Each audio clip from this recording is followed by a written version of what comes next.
Hope it works. If it doesn't, hope it works. If it doesn't.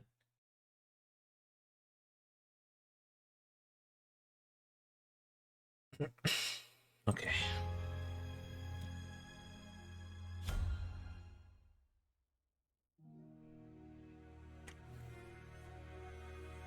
In an era all but forgotten, the gods once lived alongside humanity in the heart of Calum. However, an unknown cataclysmic event plunged the world into a dark age. History was lost to time, and so too were the gods. In their absence, a rebuilding humanity was left to contend with the emergence of a great being of darkness from the void. Every few decades, in an event called the Scourge, the dragon's arrival would bring death and disease to the land. Those afflicted by the dragon's blight would lose their minds and bodies as they slowly become abominations of flesh and outcasts to society. There was a space in society. I was like, society. Known as the Blighted. Despite centuries of effort from the Vanguard Order and the realm's greatest heroes, no lasting victory against the dragon could be achieved. Humanity has now come to accept the inevitability of the Scourge as part of life, enduring or in some cases thriving despite it. With whispers of impending Scourge circulating, you and your company find yourselves in a burial crypt not far from the city of Andelon. A simple retrieval of smuggled supplies, or at least that's what your employer had promised.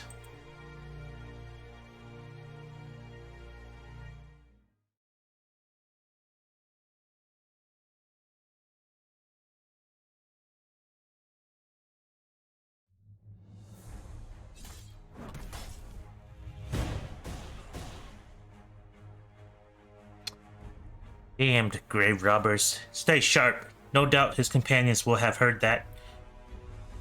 Is he the one talking? Eric. It was Eric. Everyone stands still, tensions rising as they grip their weapons tight and scan the room for further hostiles.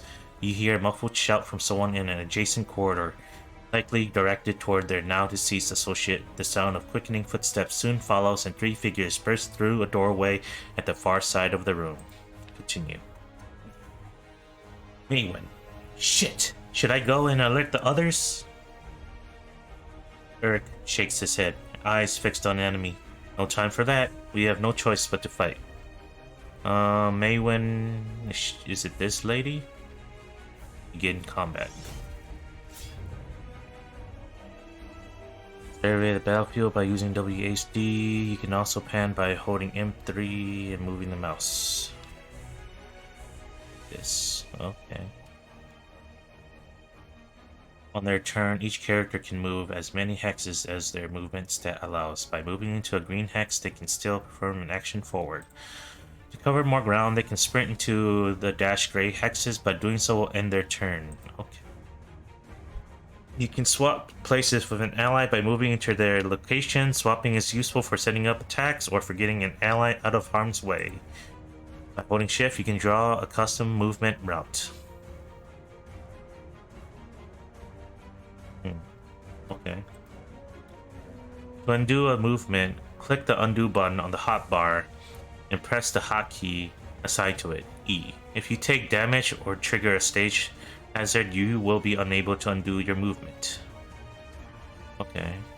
Let's move the Stormcaller into cover by clicking left mouse button on the indicated hex.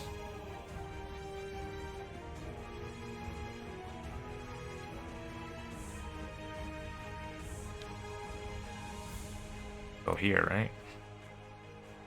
If you don't have a desirable action to perform, you can delay a character's turn until the end of the round by hitting the wait button. Alternatively, you can end a character's turn by using the guard action, which provides a temporary bonus to defense and evasion. Click the wait button to delay the Stormcaller's turn. Wait, okay. Your character's abilities have a limited number of charges available. So it is important to plan wisely and use them effectively. Charges can be stored by camping or by using certain provisions. So there's a limit to how much they can use. With the enemy advancing on us, we can set a trap by using that Pyro Lancer's Return to Cinder ability on the indicated hex. So, here.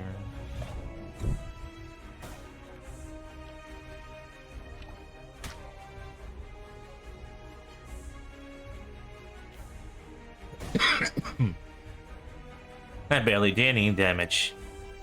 As you can see, it's important to pay attention to any potential hazards when positioning your parent units. Well, in a way, it did push him back.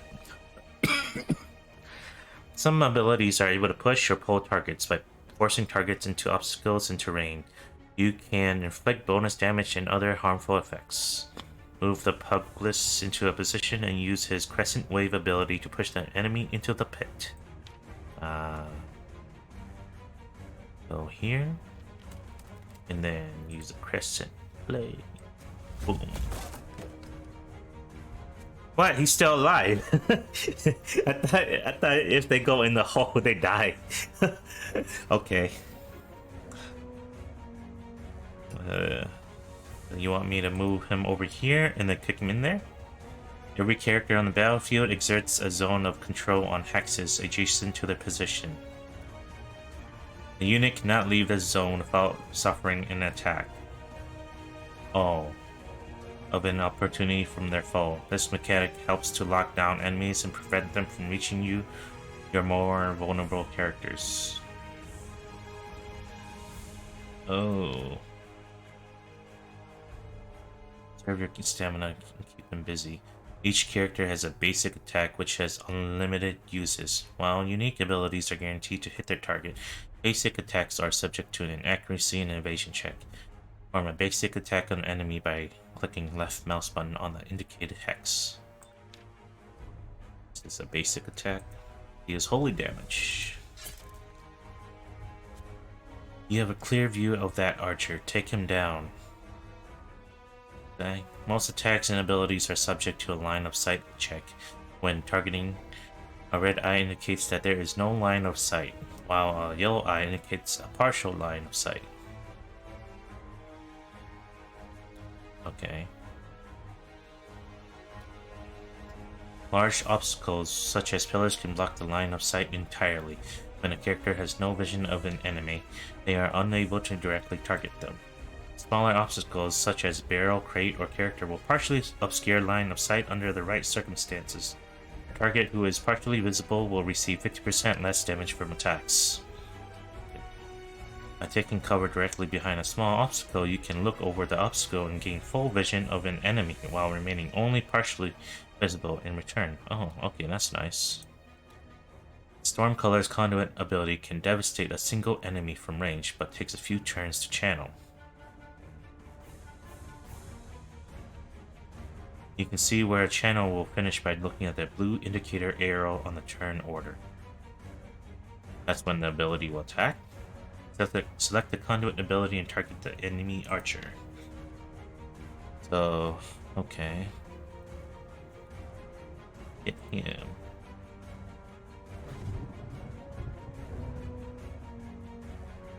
With the nearest enemy stunned, the Pyro Lancer can safely move past their zone of control without incurring an attack of opportunity. Attacks of opportunity can also be avoided by using abilities that inhibit movement or by utilizing swap action. Is that like, if he sees me, he'll start shooting me, right? Or something like that?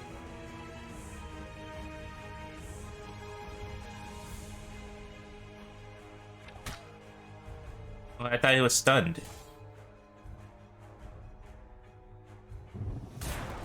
Or not. Okay. Okay, first, finish you off. Your Pugless has killed an enemy and gained morale. Morale is displayed by the white bar on each character's portrait. It represents their mood and attitude towards the current mission. Morale is gained and lost through various combat triggers. Landing a killing blow will increase morale, while suffering a critical strike from an enemy will lower it. Character with low morale will take longer to recover from a mission and will also lose loyalty towards the company. Yeah, I'm probably gonna fail my first on my first team. Targets are considered flanked whenever you occupy two opposing hexes around their location. All attacks against flanked targets deal extra damage and cannot miss. Okay. Let's move the Guardian into a flanking position and attack the enemy. This.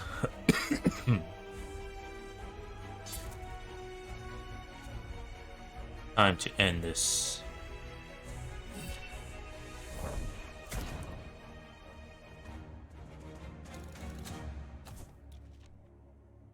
Yorick sheaths his weapon, gazing around the room to make sure all are unharmed. Everyone alright then? Maywin gestures at some blood on Yorick's arm. Never mind us, you certainly look better. Yorick glances down at his injury and scoffs. What's this? He wipes the blood, making a smeary mess of it. Nothing, time won't heal. I'll be fine. You turn as a familiar voice rings out distantly behind you. Though the words are unclear, is that you, Vaughn? Vaughn dashes into the room and stops, kneeling over to catch his breath. He looks up with a relieved smile. Glad to see you're all still with us. We heard the fighting. Figured you could handle it, but I didn't want to take the chance. And the others?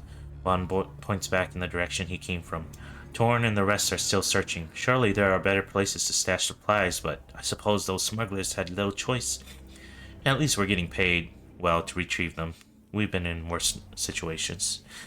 That we have, boss. Was just hoping my last job would be free of surprises. I can't fault you for wanting out, but I wish you reconsidered. Vaughn smiles faintly and replaces a firm hand on Eric's shoulder. This life takes a toll, my friend. I've seen more death than any man should. His face goes dark for a brief moment, remembering all the friends you've lost.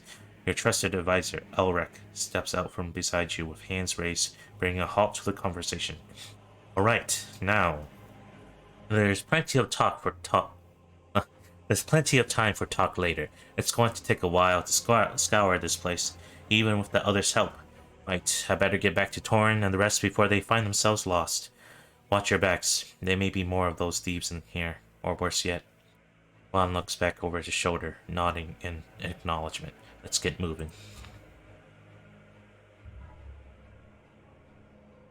Most actions you take while exploring a dungeon will cost time. The passage of time can have harsh consequences and is represented by the time meter in the bottom right. Okay. We should begin exploring using left mountain. So, we go this way, or we go back? What's this? Scale up to 2 tiles ahead, revealing any events, traps, and hidden secrets will be revealed if a perception check is passed. Cost 1 stamina per tile. Max cost of 3. Thank him. Everyone looks like they're doing okay. Besides Urk.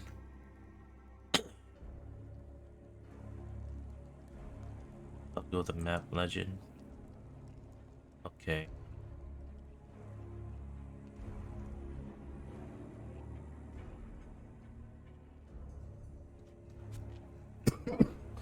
Scouting can be useful in order to spot enemies, traps, and other surprises that may await you. By scouting an enemy location, you prevent them from being able to ambush you. It does cost extra time, however, so it should be used sparingly. Like right, my...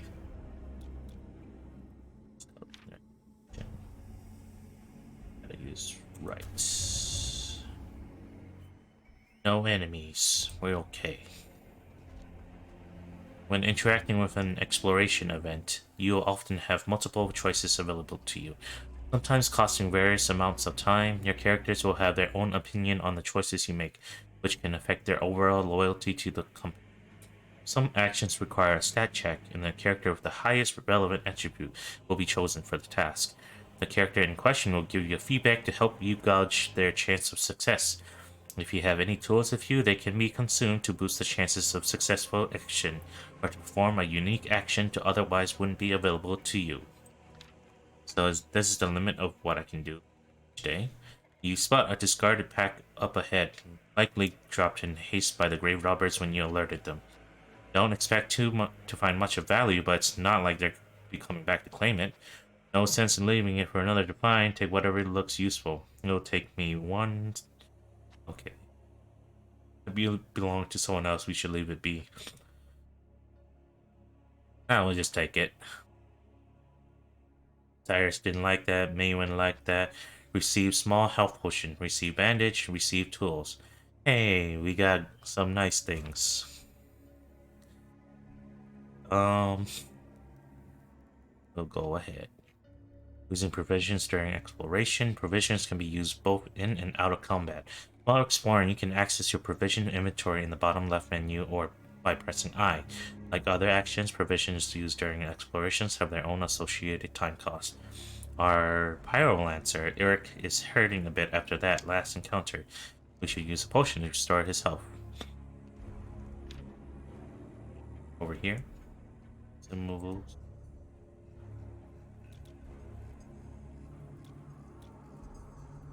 Yeah, it takes about one health potion. Yeah. Good, everyone's good. What's this? Single target heal for 172 HP. Only 3 uses. Instant, but it could be useful for combat. Tools used to boost success rate with traps and hazards. Bandages stabilize injuries, dispel bleed, and restore a small amount of health. You should use these for bleedings.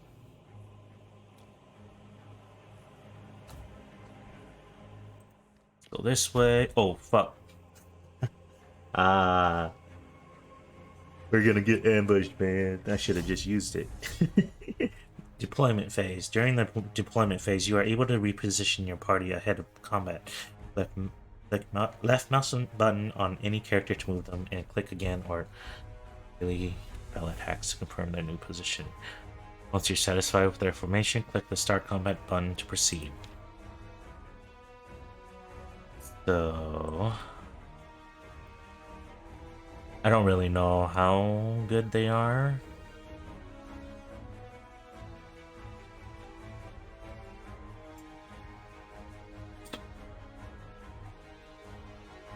Should we wait for them to come over to us? They have to come towards us, right?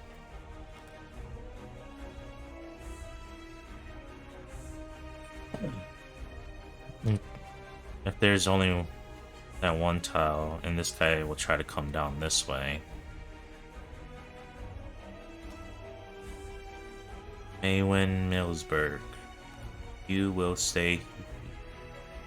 Oh, wait, they have an archer. So we should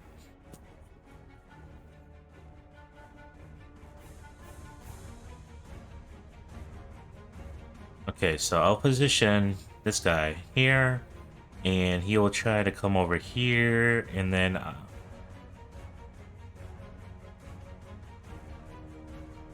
can we walk over here?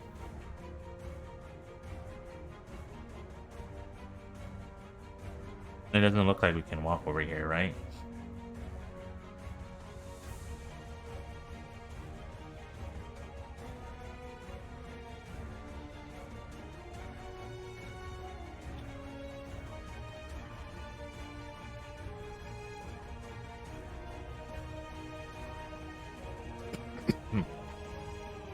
And I wish I could check what kind of abilities they each have. I want to see what they can do. Okay. All character gear comes with a durability rating. With enough use, gear will eventually break into scrap. Wow. An item loses all durability while on a mission. It will not break until the mission is complete. Oh, okay. That's okay. Abilities. So he only has these 2 abilities. Kick up to 3 adjacent targets in an arc, damaging and pushing them back. So up to 3. Okay, so it's like a area attack around him. Fist the Furry, dash to an empty cell and strike an adjacent enemy twice. Is this a normal attack? Basic attack?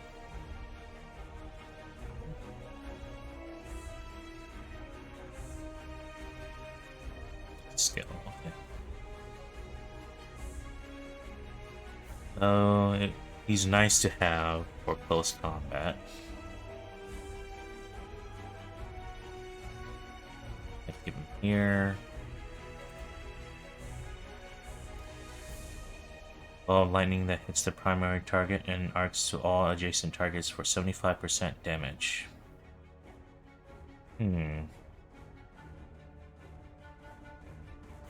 Targets a single enemy in channel for 5 turns, dealing massive lightning damage.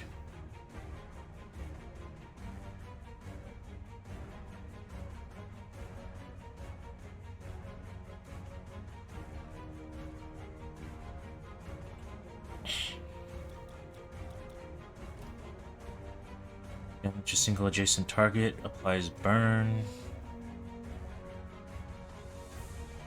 Burn is inflicted every round on the target, dealing fire damage equal to 20% of the attacker's power. Burn can stack up to 3 times. Mark a vacant cell with a fire trap. Targets who step on the trap will take damage and be pushed away, ending their turn. Are they pushed away back to where they were at, or anywhere else? Deal damage to 2 dark targets in a row, and secondary targets take 75% damage. 1.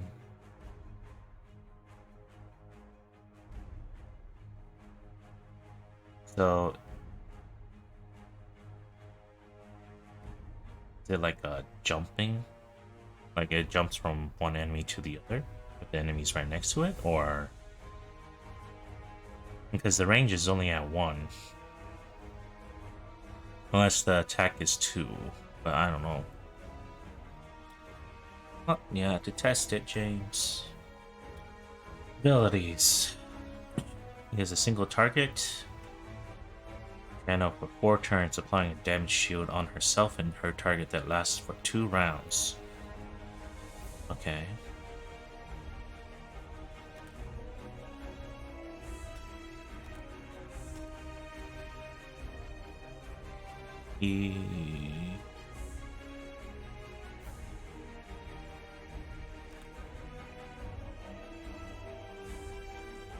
So they can still see her if she's right here. Okay, so they can still see her. They can still come this way. And he can still see.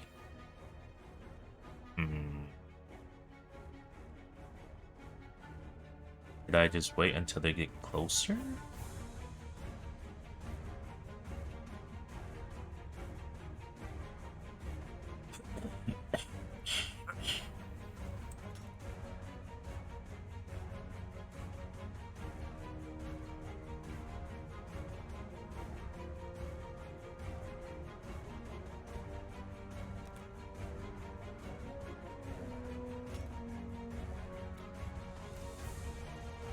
Range is 4. Arc lightning is 3. He could use his arc lightning to hit him. The most dangerous one is this guy right now, because he can attack us.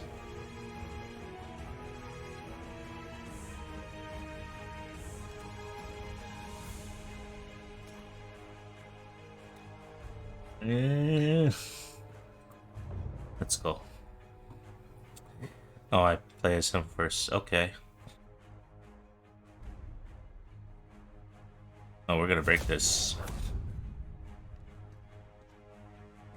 Archer's next.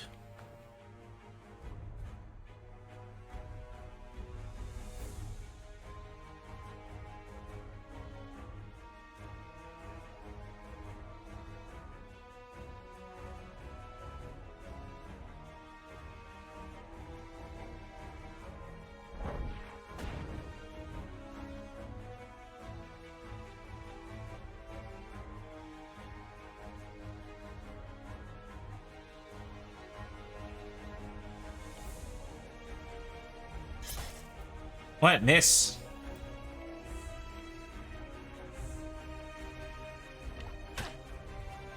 Quick draw.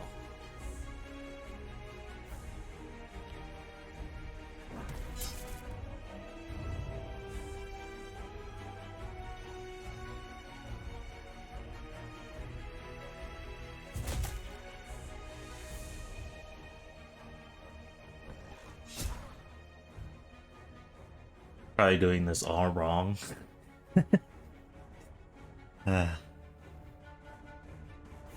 Maybe I should. Can I attack them with this? I need to, in a way, kill them.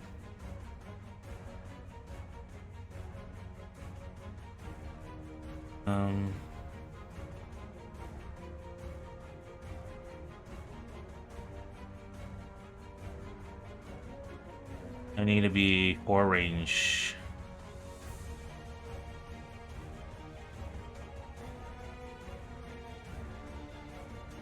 One, two, three. That was right here. I could do it.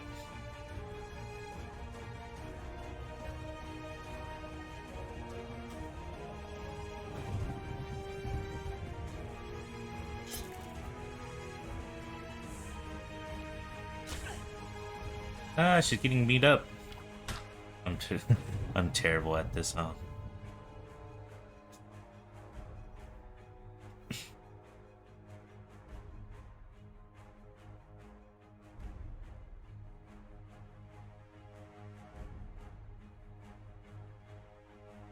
Might as well. Or no, I gotta save it. Oh, wait. Matter.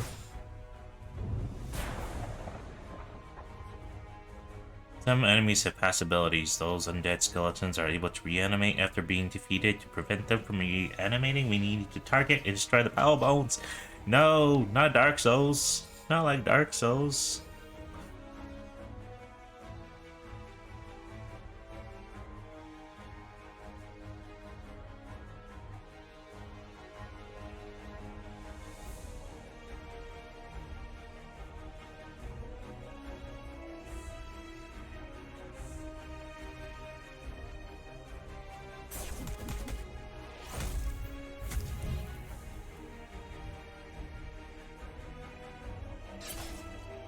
You gotta be kidding me.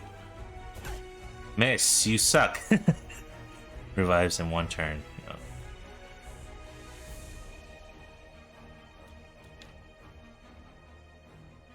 Ew. Or not.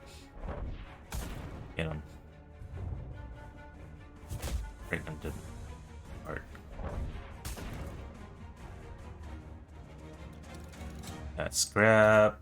Okay, you got the lady who's hurt very badly.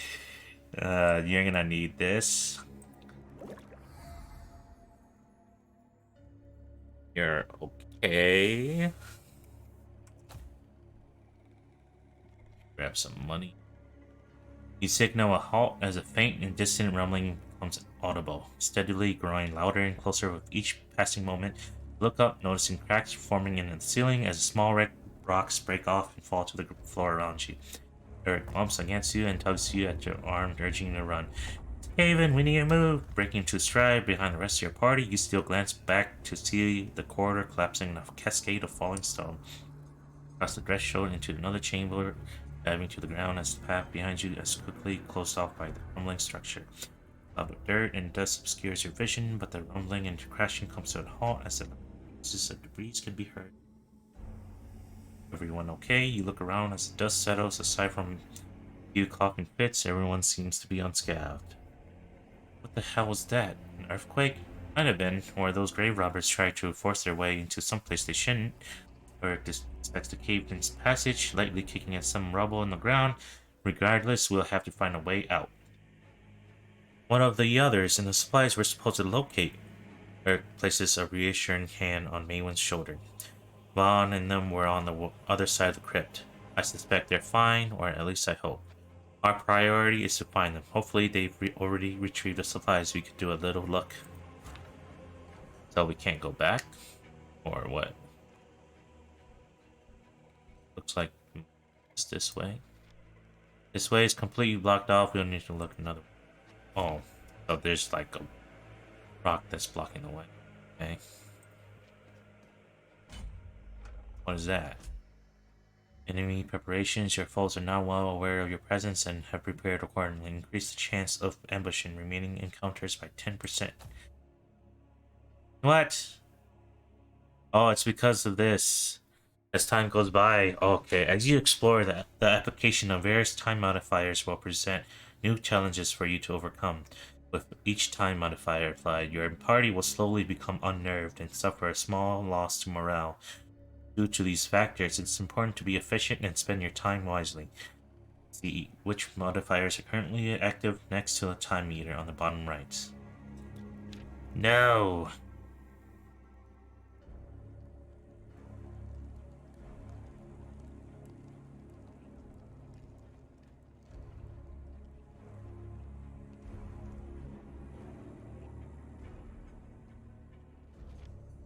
Path is blocked by power rubble, recent cave-in relic steps aside.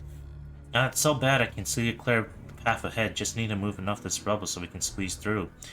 Aaron's looking down to address you. Any ideas? Oh shit. Blast a hole with magic. This could prove speed. And Eric, a shovel. We might as well use the tool that we just received, right? Affirming nod, Eric grasps the shovel and begins to dig, soon clearing a path just wide enough for everyone to fit through. Your party crawls through the gap in the rubble and comes out on the other side, sliding down the pile and back. You can see the flickering light of a torch being cast into a room from a wall, illuminating more of your surrounding as it nears. Your party forms up, prepared for combat as the flame spirit rounds the corner. Easy now, it's just me. I thought this whole damn place was going to come down on top of us. The structure groans and rumbles for a moment, and he glances around with some concern. It might yet. Motions back toward a collapse. That whole section is caved in. We'll need to find a new way out of here once we're done. I figured as much. Torrent and the others are already set to fighting one. I take it you haven't found the supplies yet, either? Eric slowly shakes his head. Fortunately not. Let's hope they are not buried in stone. Group of Torn and secure an exit, Vaughn. We'll find you when the job's done. Sure thing, boss. He quickly scans your surroundings and leans in close, his expression turning deadly serious. There's something else. All that commotion has disturbed the dead within these walls. We've already put down a few of the bastards, but you best stay alert for more. Thanks for the warning. We'll tread carefully. And carefully we shall. There's battle. Okay.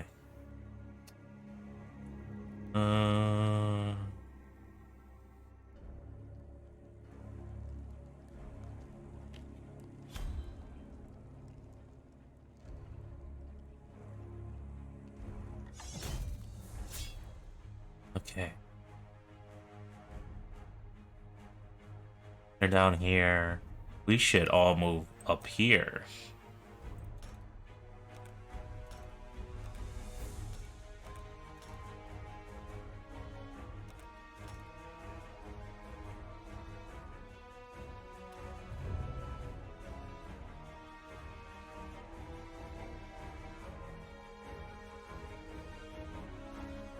Can we see how far they can move or no? Speed it's 3, movement is 3. So 1, 2, 3. They would have to come right here. We move here. No. Move here and then wait.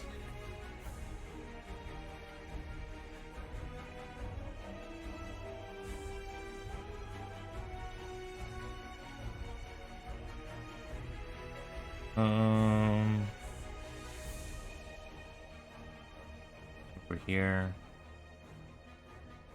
Shoot him.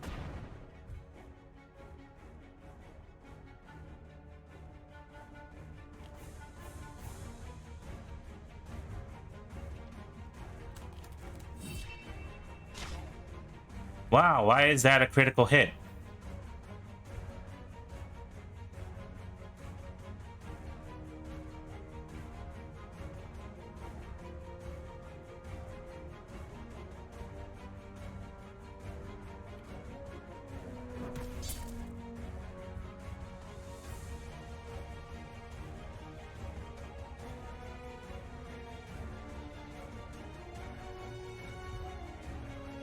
What?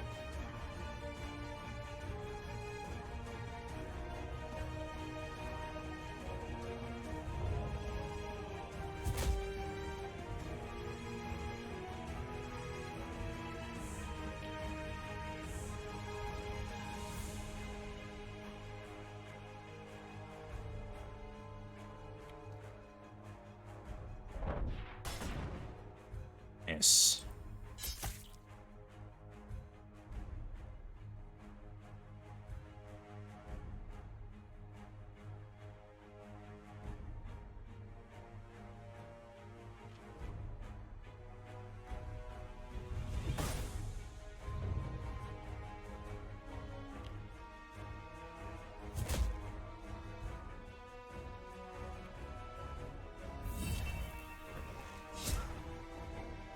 What the hell? Why are they doing all these critical hits, man?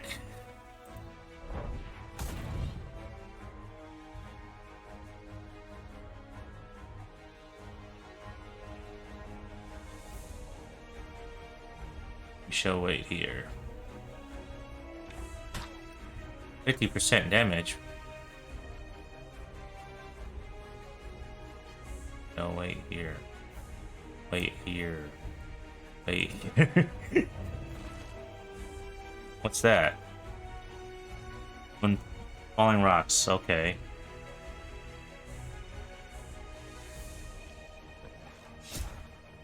Oh my god, you guys really hate him.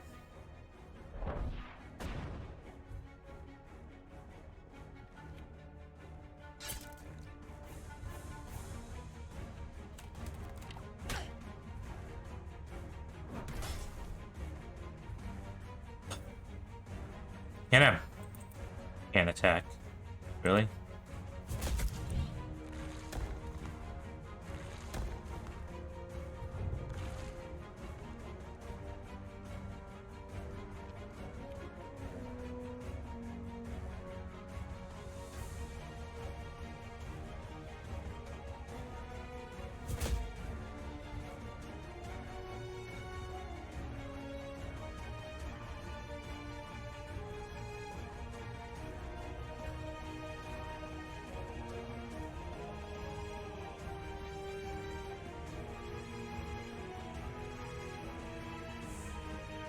Five. 1, 2.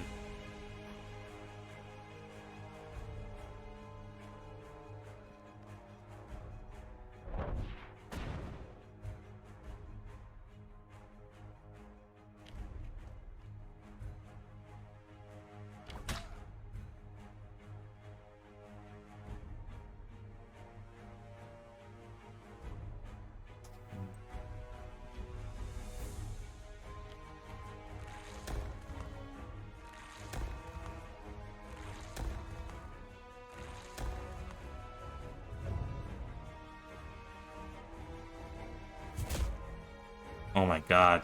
Everyone sucks. Just kidding. I just suck. I don't want to use basic attacks because they use up skill. Only a limit you can use each day. I'll tell you.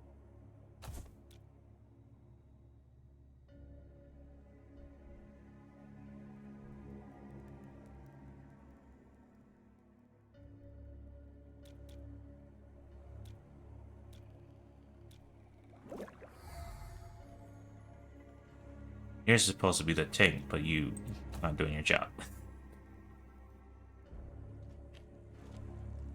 Eric runs their hand along a well of your dead, reading the inscription on each nameplate before next. He stops at one, peering closer and double-checking the name before turning his voice. This is the one we were told to look for, boss. About time. Let's hope the contents are still intact. Reaching with both arms into the dark recess, Eric firmly grabs hold of the coffin, its ancient and rotting wood creaking in protest. He gingerly slides the coffin partway out and pushes the lid aside, rummaging around briefly before putting out the stash pack with care. Taking a peek inside to confirm, blah blah blah. It's all there, no damage to the vials from what I can tell. What does our employer want from them anyway? Eric interjects, eager to share his knowledge on the matter. This here is a cure for the blight, or at least it slows the process. The Vanguard keeps it tightly controlled through only treating those who pledge themselves to their order. As such, it's highly sought after on the black market, and it's why our employer is paying us so well. At least our efforts won't be wasted. Let's regroup with Vaughn and hope they found us an exit. So every time there's this star here, it means mission complete? Or what? Scouting. Thing. What? More. Double the chance of being... Oh, this only happens if I don't see them, right? Do we camp? I haven't really used a lot of my skills.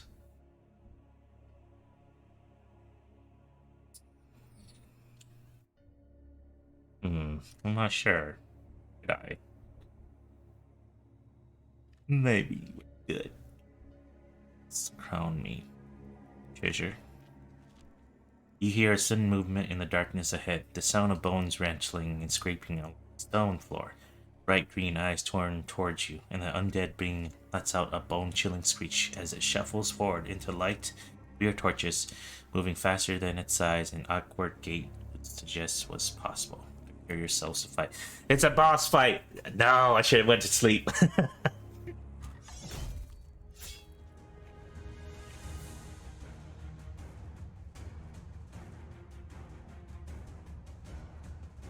500, damn. He's fast. Yeah, he's fast. His evasion is 5%. It's 15%, 135 power. Damn. Yep, I should have just made them go to sleep. I didn't know. Okay. Need bleeding. Okay. Alright. Where should I put them? Should I wait for them to come over to us?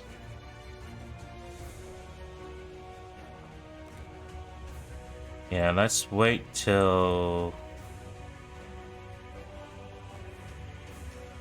they come over to us. Yeah?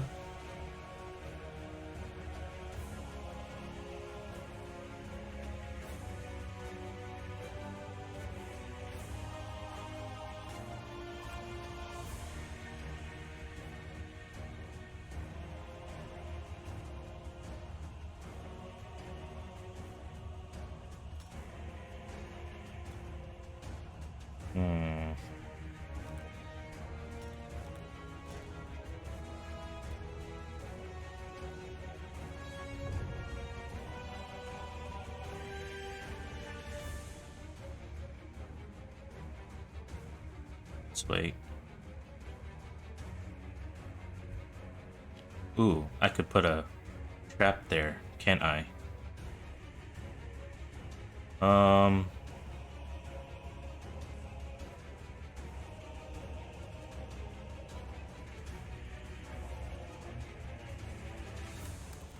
I see? Can I attack? No, I can't. Then we might as well just wait.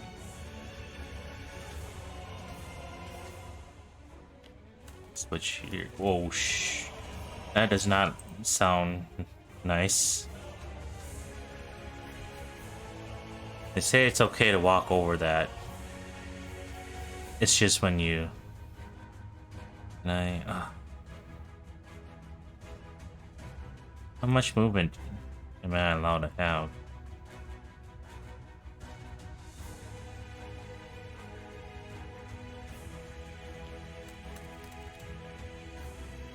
That there.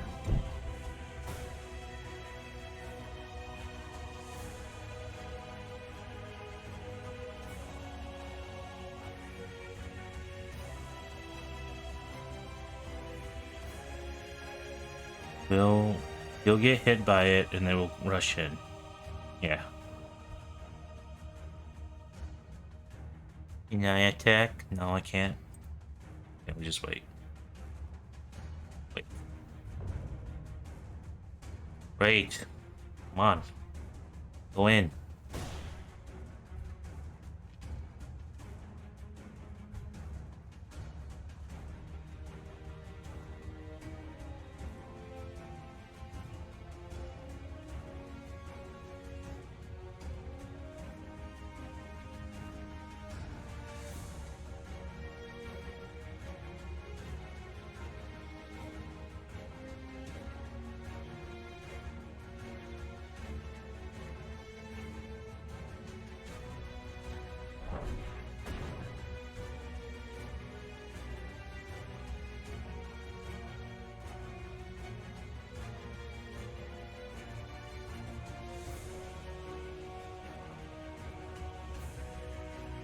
Oh, I can't apply it to herself?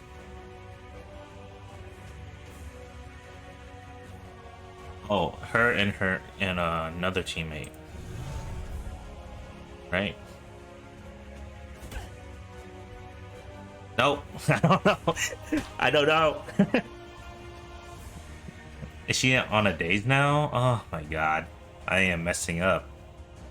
Everyone's gonna die because of me.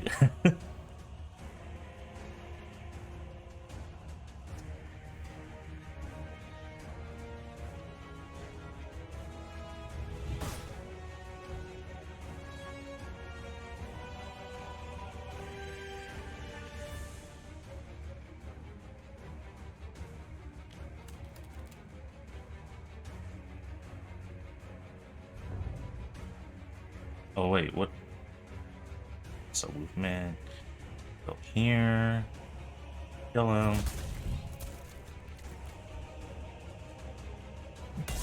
What? How the hell does he reach over there? How does he go through like freaking wall? Huh? What the heck?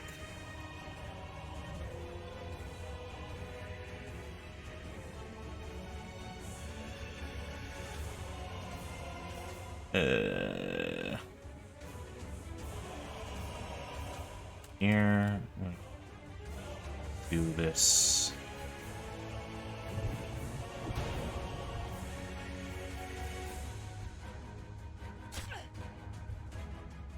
She's almost dead.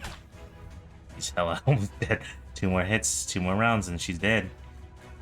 We do the Infernal Pillar. Yes.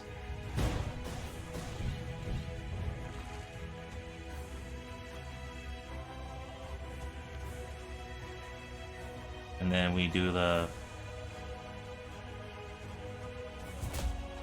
attack.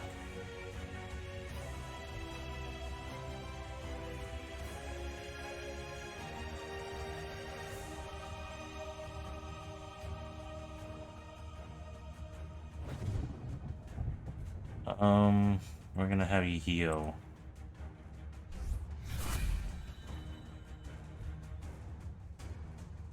Oh yeah, I forgot about this.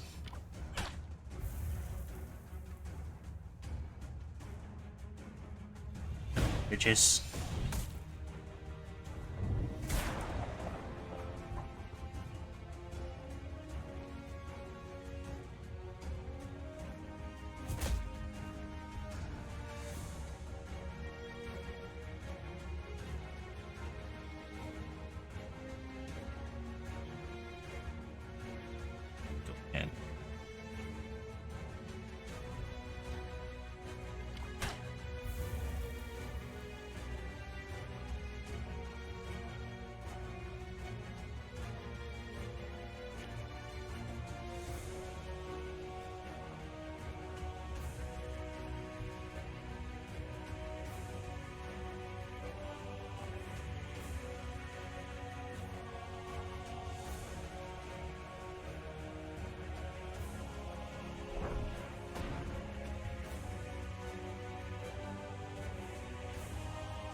Level up.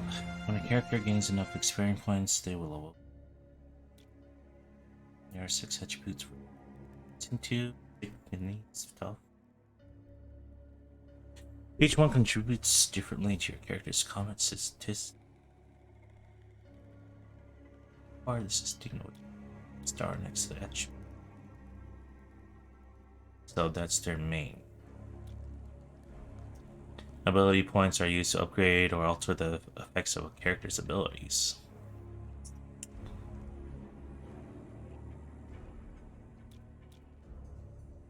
By leveling up, you'll be able to unlock new abilities for each character. Each class has 6 abilities to unlock, though equip 4 at a time. You are not required to spend your points right away, and you can access the level up screen later on the management menu. All abilities can be viewed by going to the abilities tab on the character sheet within the. So you have to pick one.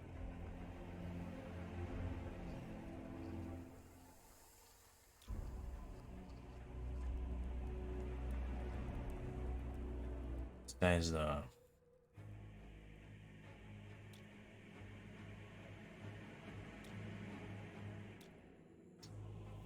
this is critical damage, health, and accuracy, critical chance, and evasion. It's your health.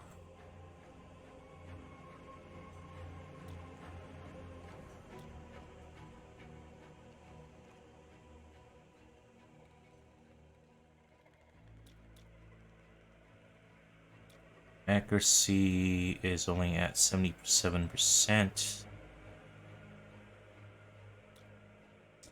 Well, I want you guys to live longer. You have unspent ability points. Dash to an empty cell and strike an adjacent enemy twice. Kick up to 3. Something like this. Increases the dash range by 1 cell. Killing blow is dealt on the first hit. Strike an adjacent enemy. Charge with this ability. Increase range for cleave cell. Targets take additional damage if they are stunned, staggered, sleeping, or blind. Cleave now triggers any hit that results in a killing. But he could like prove everything. Healing blows apply a damage shield to a buglets for 30% damage dealt. I guess dash range, killing a blow. Is that 1 ability point? One. Pick up to 3 adjacent targets. Gain +1 movement for 1 round. Increases damage by 25%. Targets are pushed back 2 cells.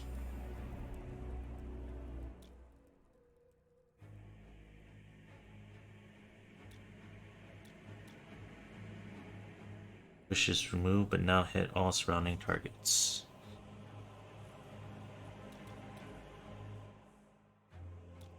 That.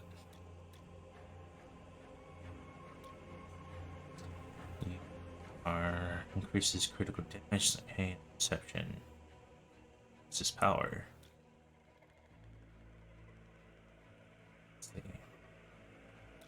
Ace accuracy is only 76%. Critical chance is at 5%. Perception helps you to secrets in the dungeon.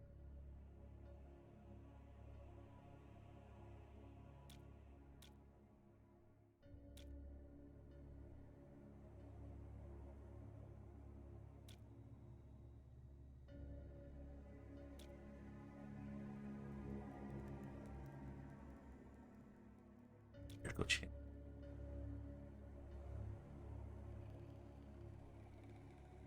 How much health do you have? Only 320. You'd high. Critical chance. Accuracy. Archer. He's kind of like a rate.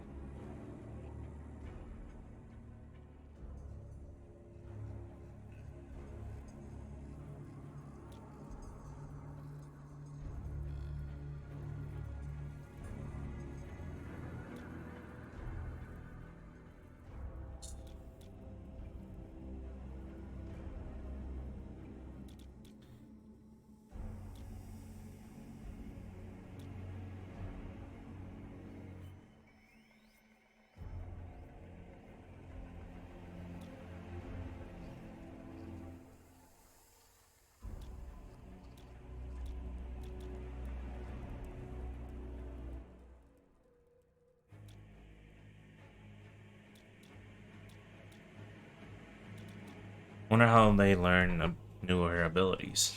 Is it by leveling up? Single edit. Ooh. The channeling time.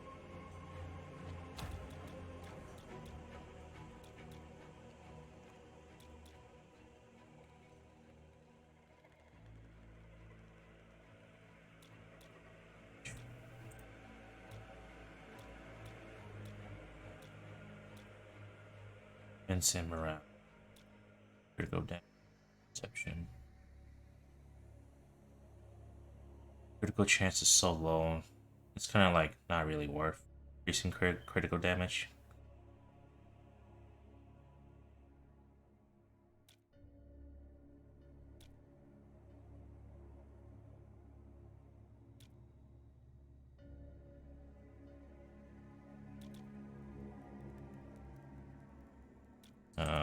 Why don't we increase your defense and health? Range, reinforce the damage shield strength by 20%. Target gain speed for 1 round. 2 radiant stacks from the Guardian's passive ability. Radiant stacks. Might as well.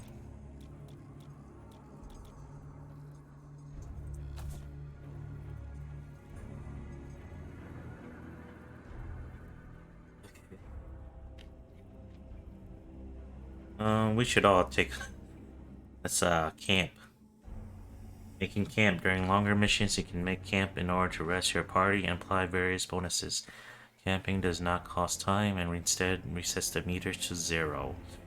Locations are safer than others. We should pick a spot that has fewer points of entry to lessen the chances of being set up on by enemies. Camping allows you to burn incense, applying various benefits to your party. It does not cost time, and you will instead reset the current revolution of the time meter. Are you sure you want to take camp? Campsite risk 30% chance. Risk is calculated by following 20% for every adjacent tile not visited. 10% for other adjacent tiles. Oh. So if I go back here, I can camp. Reduce my chance, right? I don't have any camps. What? No camps? Oh my god. No, this is the quest, right? Your party comes to a standstill as muffled shouts and ringing steel reverberates down the corridor toward you. Eric unsheaths his lance, motioning the rest of you forward as he breaks into stride, barreling toward the sound of battle. That must be the others. Hurry! Oh, we're going back into battle.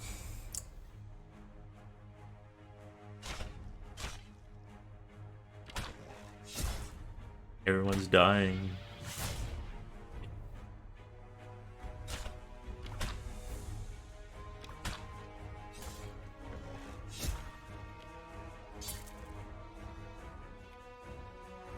Party comes to a standstill as muffled shouts and ringing steel reverberates down the corridor toward you.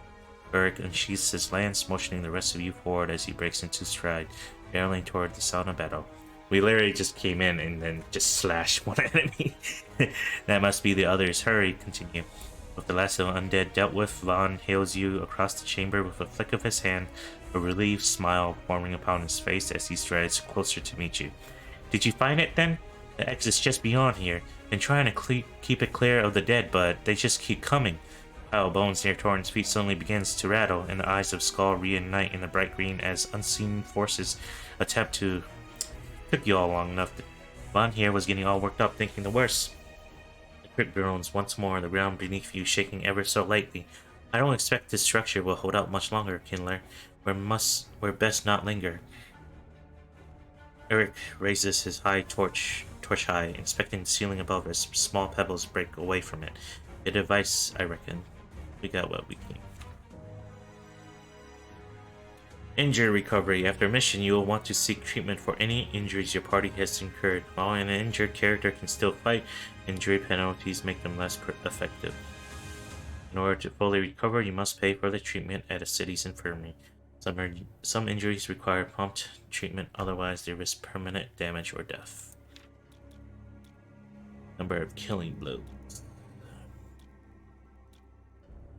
21 days, 19 days, 27 days, 25 days. Morale has gone up. Their trust in me has gone up. You could have died. You could have died. Damage dealt.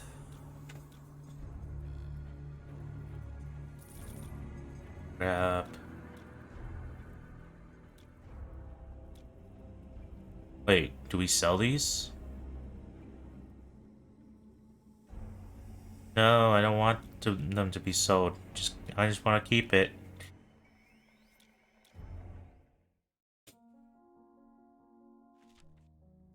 As the last light of day begins to fade, you spot your company's camp not far ahead, the flickering flames of bonfires dancing against the darkening sky above the horizon.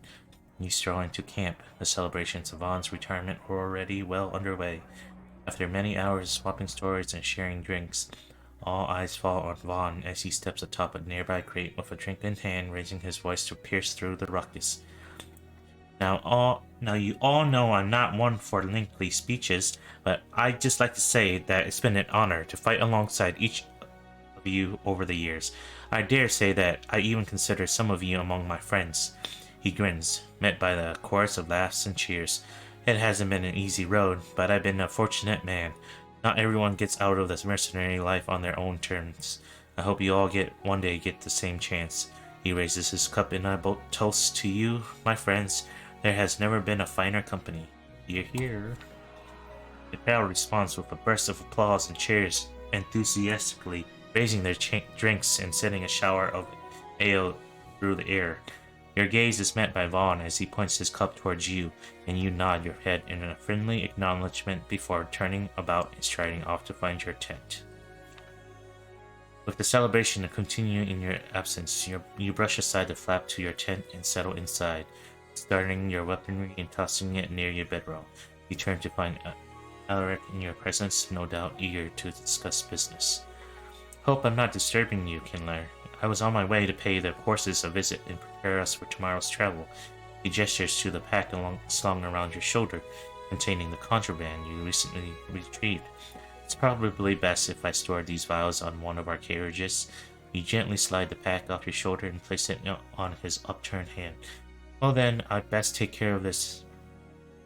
He nods respectfully and turns, pushing aside the tent flap with an outstretched arm and briskly walking out into the night. You turn your attention to your desk, its surface covered with disorganized papers and maps, illuminated by the faint glow of a candle. Pulling up a stool, you sit down and begin to pore over one of the maps, charting over tomorrow's course. From outside, the sounds of laughter and poorly played music drifts into your tent. After some time, with celebrations audibly winding down, you step outside your tent and into the cool evening air. Vaughn approaches your side, mounted atop a horse. Despite the smile on his face, there is a trace of sadness in his eyes. It's time then. Hey. He leans down and pats the side of his horse. Got my saddle loaded up. Figured I'd sneak out without making a big fuss. He rises from his seat and dismounts, returning to face you with one hand extended. Just wanted to say thanks, boss, for everything. You return the gesture with a smile, gripping his hand, giving it a firm shake. Chance I can convince you to stay? He steps back and chuckles. If you'd have asked last week, maybe, but this last job cleared my doubts I had. I've survived this long. Reckon I'd be a fool to press my luck any further. Fair enough, friend. We'll always have a place for you if you change your mind. You hear a shout. You turn to see Urk stepping towards you, his young nephew in tow. Sorry to interrupt. He tilts his head, gesturing behind him, but Edric here wanted to see you off. Is that so? Vaughn smiles, stepping toward the boy and slapping a hand down his shoulder. I know we haven't finished your training, but Uncle's more than capable of finishing the job. I know that. He looks up, conveying admiration. I'm going to miss you, though. Hey. Vaughn grins, reaching out to tussle the boy's hair. And you. I have half a mind to send him with you. That's danger on a farm. And gods know your old bones could use the help. There's a few good years on me yet, but you're both welcome to visit any time. He exhales deeply, stealing a glance toward the road. I best get going then. Take care of yourselves, would you? He nods farewell, turning toward his horse and hoisting himself into the saddle. Clicking his heels, the horse trots off, and you watch him disappear into the dark of night, illuminated only by the moonlight above. You and Eric glance back at the sound of approaching footsteps to find Torn, wedging himself between the two of you, his heavy hands firmly planted on each of your shoulders. Company won't be the same without him, I'm afraid. Be it won't. As Ulrich and Torn take their leave, you look around the camp, surveying the aftermath of the festivities. Aside from a few inebriated men and women who remain slumped by the fires, it seems that most have turned in for the night. With days of travel yet ahead, you think it wise to follow suit.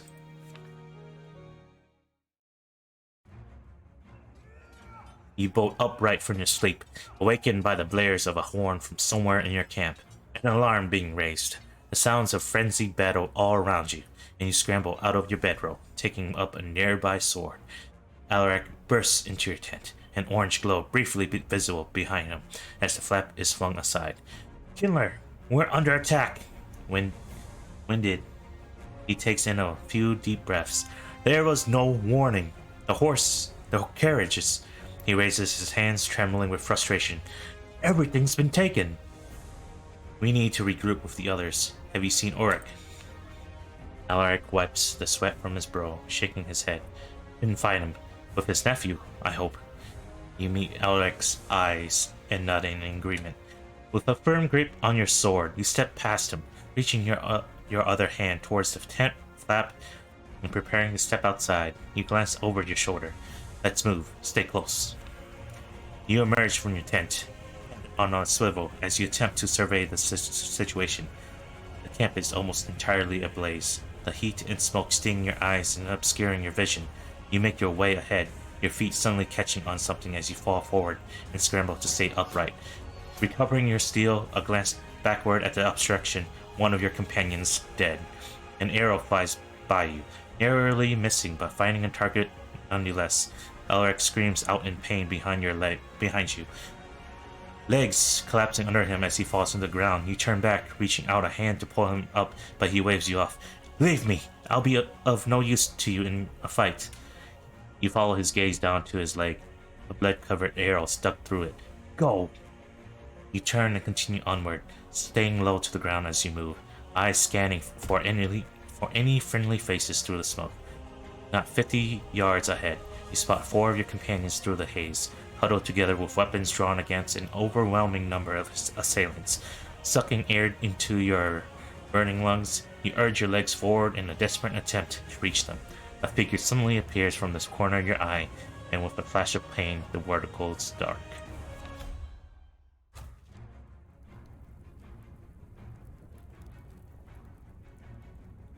Surrounded, Cyrus's head whips around, searching frantically for any possible escape as the raiders edge closer. Beyond the ring of enemies, Torn and a few other familiar faces emerge from the darkness with bloody weapons drawn, though they don't seem inclined to make any urgent use of them. What are you waiting for, Torn? Help us! That Raider's eye torn as he confidently steps among them, each seemingly unconcerned by his presence, perhaps even emboldened by it. Sorry, friends. A twisted smirk forms at the corner of his mouth as he slides an arrow from his quiver. We'll make this quick. Oh man, we got a traitor. No. Harry! Cyrus glares at Torn with a wild fury in their eyes, arms trembling as they level their weapon toward him. You damn traitors! Have you no honor? Torn scuffs. Honor achieves little in this world. Glancing sideways at his accomplices, he raises a hand, signaling them to attack. I trust you lot can handle the rest. Spare no one.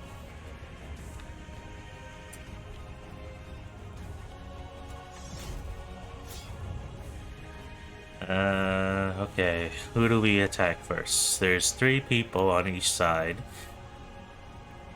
There's one archer on each side.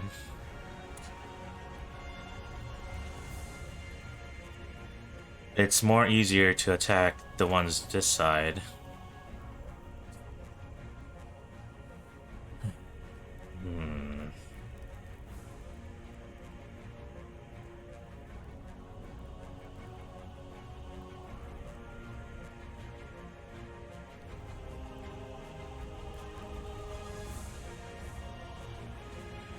Can he still shoots through this? I think it's kind of like a half-half, right?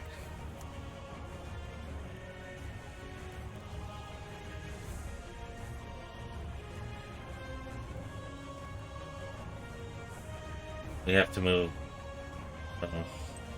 go over here.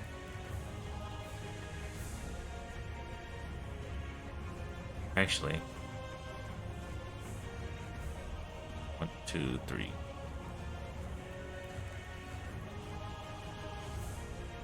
How far can this guy move? Movement 3, so he can go up to here.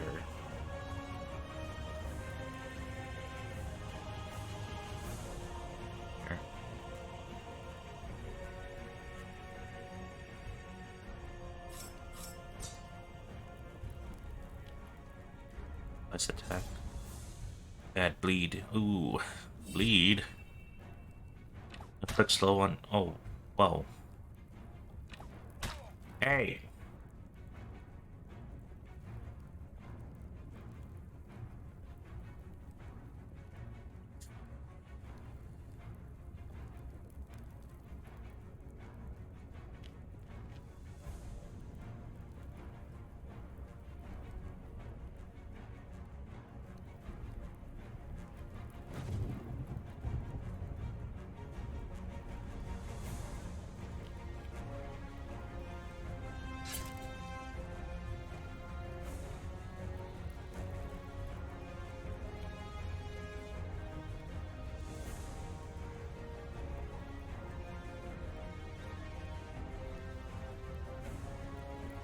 What? Oh.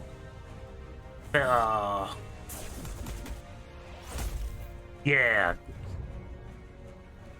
Oh, I can do it again. Kill him.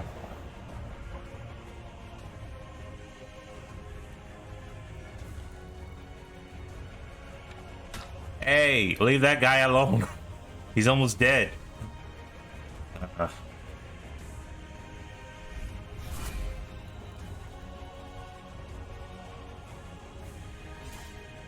Oh my god, he could have died if I didn't heal him.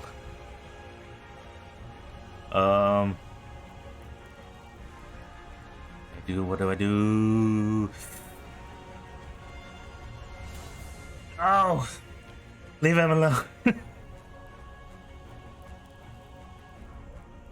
Kill him. We're gonna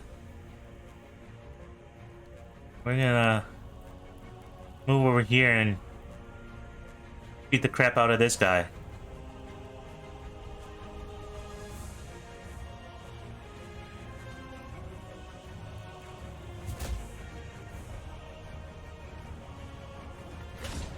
No!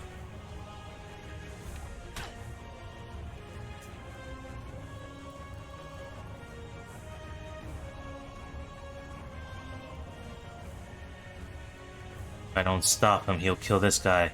If I don't stop them, they'll kill this guy. Fuck!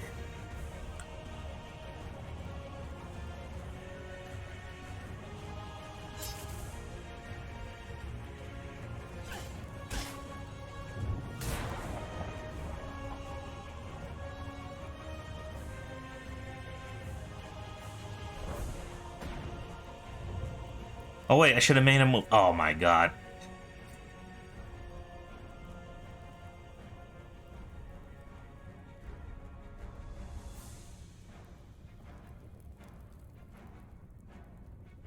I'm gonna make him run. Fuck! No, I forgot. When a character health goes to 0, they will enter a bleed out state, and their health value will be replaced with bleed out pool. This bleed out pool will be dropped by 1 on their turn, and from attack suffer, permanent death will occur if the pool is depleted. To recover a character from bleed out state, you can heal them with provisions such as bandages or health potion. Use a healing ability or have an ally pick them up. Injuries can occur from critical hits or when a character is low on health. If a character sustains an injury, you can use a bandage just to stabilize them. With the injury from worsening, if they continue fighting with an unstabilized injury, their severity will increase.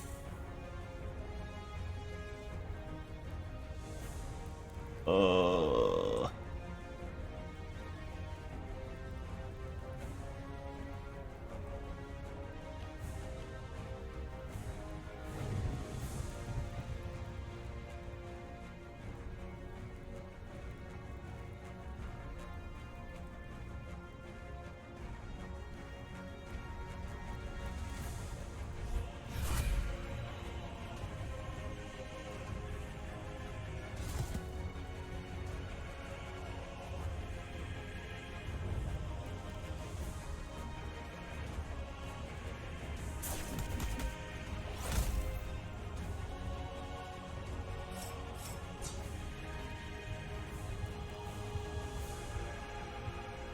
Oh, don't die on me, sir. You can't die on me. Leave me alone.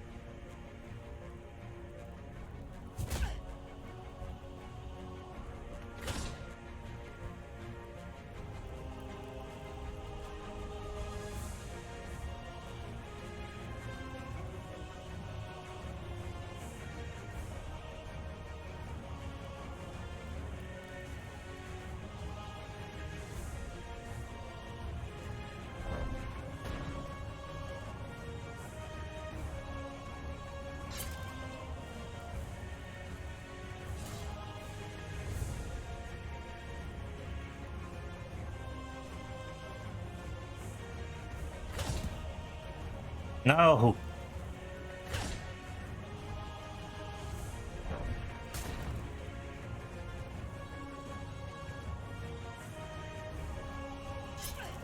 I'm being stupid.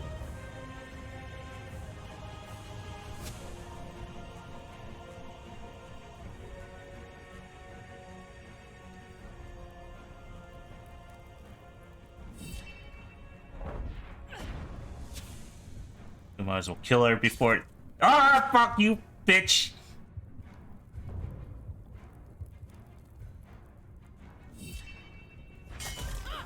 Oh my god, how could you miss? How could you miss?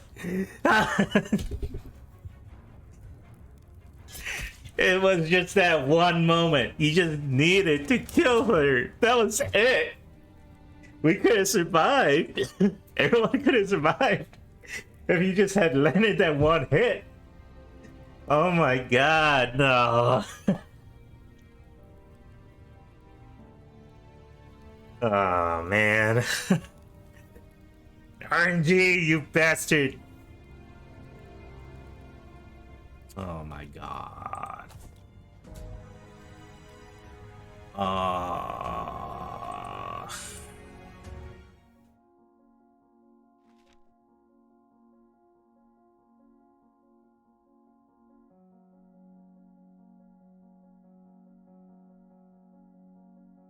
Opening your eyes, you find yourself sprawled on the ground with a mouthful of dirt and throbbing ache in your head. Despite the ringing in your ears, you can hear a muffled voice calling out.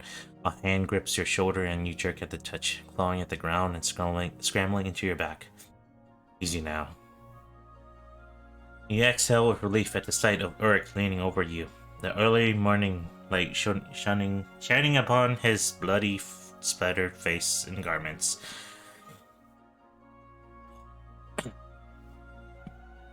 He straightens up and you grab hold of his extended arm, gripping tight as he pulls you upright, regaining your senses.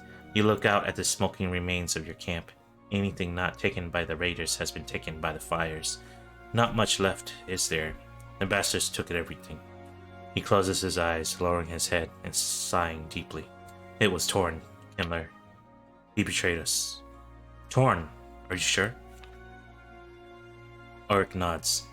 Wasn't alone either. Damon, Enos, Naira, his fingers clenching into trembling fists. All fucking traitors.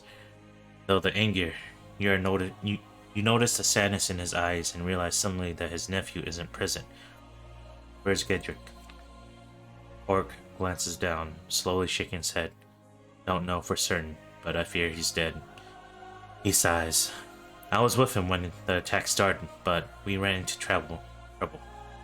Told the boy to run, but he pauses, staring blankly into the distance as you place a comforting hand on his shoulder. Don't remember much else, I'm afraid. Woke up to Alaric dragging me out from under a pile of bodies. Alaric's alive? Are there any others? Hey, he's alive. Managed to find a place to hide and patch himself up. I told him to stay off his feet. He snorts, waving a hand over the general area behind him. But he's out there and limping around, trying to salvage what he can. Thankfully, there's a few others too. Seems they managed to kill a whole group of bastards. His brief smirk fades into a grim expression. I'm afraid that's all though. You turn to see Alaric emerging from a half-burnt tent, limping your way and being helped along by the other survivors of your company. A relieved smile forms on all their faces at the sight of you. Gods, we're glad to see you, Kindler. Alaric fumbles. I found some correspondence in one of their tents. They had been planning this for months, it seems. Anyone mutters under their breath. Treacherous bastards. Any idea who they were working with? I'm afraid not. Certainly more than just a ragtag group of thieves. They were too well armed and too well organized. Auric scoffs with disgust, leaning over to spit on the ground. A group of cowards, I say. Did achieve a victory when half of our troops are passed out drunk. No doubt Torn and them were counting on that fact. Spineless prinks. I never did like Torn, none. Always felt uneasy around him. Alaric furrows his brow, a thought creeping into his mind. I can hardly stomach the notion, but could Vaughn have been involved? Urk waves a dismissive hand. Not a chance. I know he and Torn gone on well enough, but the man's as loyal as they come. I'm just glad he wasn't here for this. We've lost too much already. Regardless of who's involved, there's little we can do about it, at least for now. What's your plan, boss? You know I'll follow you anywhere, but I promised my sister I'd look after Gedrick. If he's somehow alive, I need to find him, and if he's not, well, he pounds a fist into his other hand.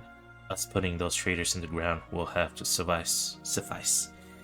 Alaric places a calming hand on Urik's shoulder. The boss is right. We've little choice in the matter. I understand you want vengeance, so do I, but we haven't the manpower, or the means to seek it right now. And doing so would only get us killed. If we're going to do this, we'll need to first restore our numbers. Then I promise, we'll hunt those traitors down. You look around at your companions, renewed purpose in each of their eyes as they all nod in agreement. Right, then, we best travel light. It's a long walk to Andalon. As our caravan travels throughout the world, time will progress. Supplies and general upkeep can be expensive, and every day that passes will cost us coin. In the top right corner are the navigation controls allowing you to advance to the next day. Stop traveling and adjust the speed of your caravan. Given the situation, we can't afford a long journey. We should make our way to the city of Enelon to rest and regroup. This city, huh? That's how much gold we got. Having less than 4 people in your company is risky. You should try and have enough to fill out an entire team. Available for active duty. Yep, stop moving if you're currently traveling. Travel speed. Toggle the borders of the regions.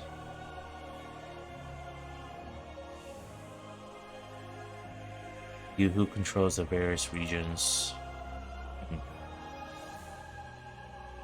Neutral, friendly.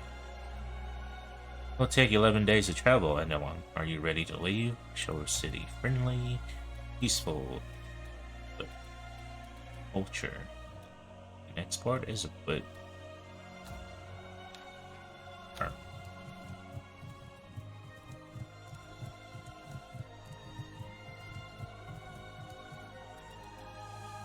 That was pretty fast.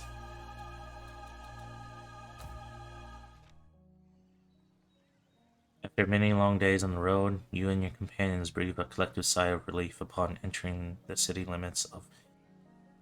The streets are bustling with traffic, and though it does seem to be a business as usual, you can't help but sense an uneasiness among the people.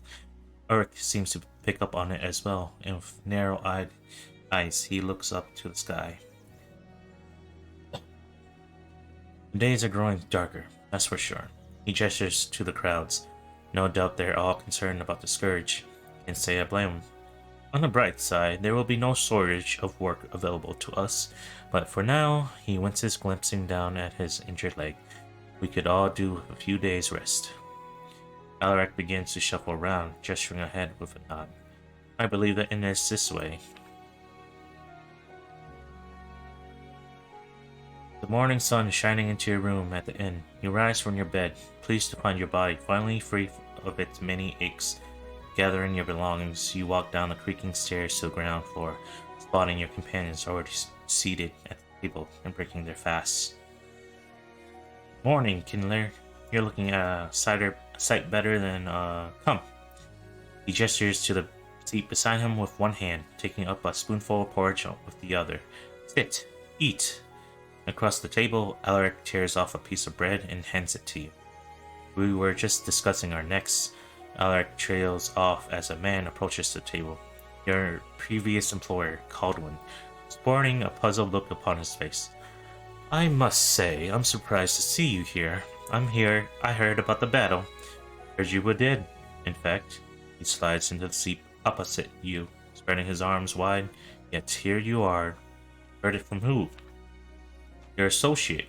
He looks up, trying to recall the name. Warren, that was it. Tall bastard, he was. Said your entire company was killed in an ambush, and that he was lucky to be alive. Anyway, he brought me the vials, so we concluded our business and he went on his way. You just believed his story? Truth be told, no. I could tell he was hiding something, but I wasn't about to refuse the man. I suspect he could rip me apart with his bare hands, were he so inclined. Was there anyone else with him? Boy of 15 years? The man scratches his chin. He had a few companions. From what I saw, none that young, however. Any idea where they headed? I don't know that either, I'm afraid. But it seemed they were each going their separate ways. Raises an eye at the piece of information. Retiring, perhaps. They certainly can't afford it, having stolen everything from us. So they betrayed you and stole your fortune, did they? I'm sorry for that, but perhaps we can help each other out. You have a job for us? More of an arrangement. Caldwin leans in closer, placing an elbow on the table. I've been looking to expand my business across Calum, but the roads are a dangerous place, as you well know, and I'm in need of a permanent guard. In return, I would offer you a discount on all my wares, potions, elixirs, and the like. I'm sure they'll be of great use to you in your line of work.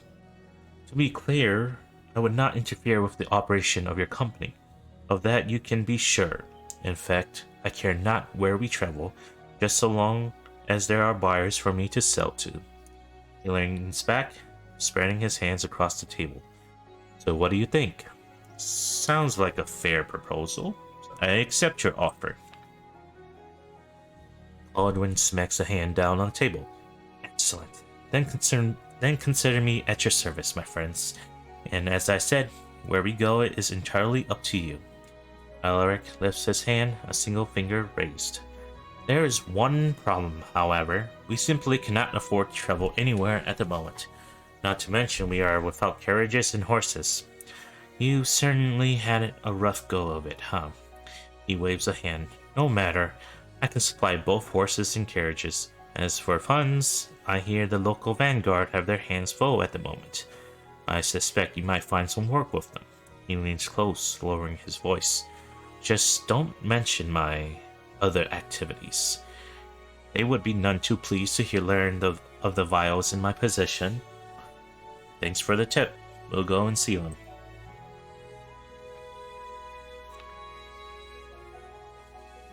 Aldwin rises from his seat, straightening out his tunic.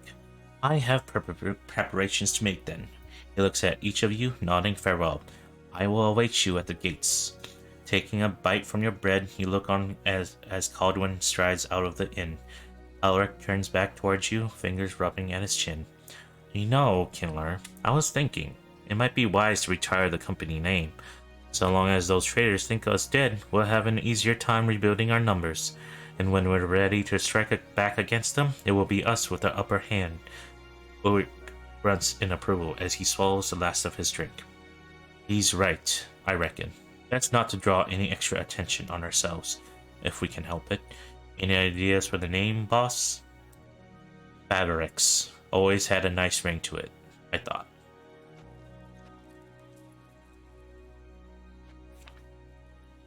Favorix, huh? He pauses, flashing a toothy grin. I believe that will suit us well. I made the name Favorix, and it's supposed to be like greedy phoenixes or something like that. And I'm perfect, don't you think? Rise out from the ashes of our den. Burn that. When visiting a city, you can view available contracts by clicking one of the contract banners at the top of the screen. The icon on the banner tells you which faction is offering the contract. Completing it will increase your reputation with them. We're hardly in a position to be picky right now. I say we take whatever job the Vanguard have to offer us. This thing, right? And marketplace, infirmary. I'm assuming everyone's okay now. But let me check. If you have an injured character, you must admit them to a city's infirmary in order for them to recover. They will remain in that location until fully healed, upon which time they will rejoin your company. Severe injuries require immediate care in order to avoid permanent injury or death.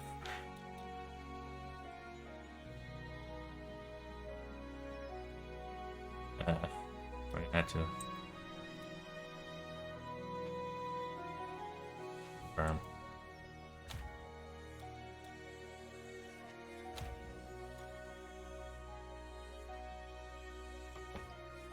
15%.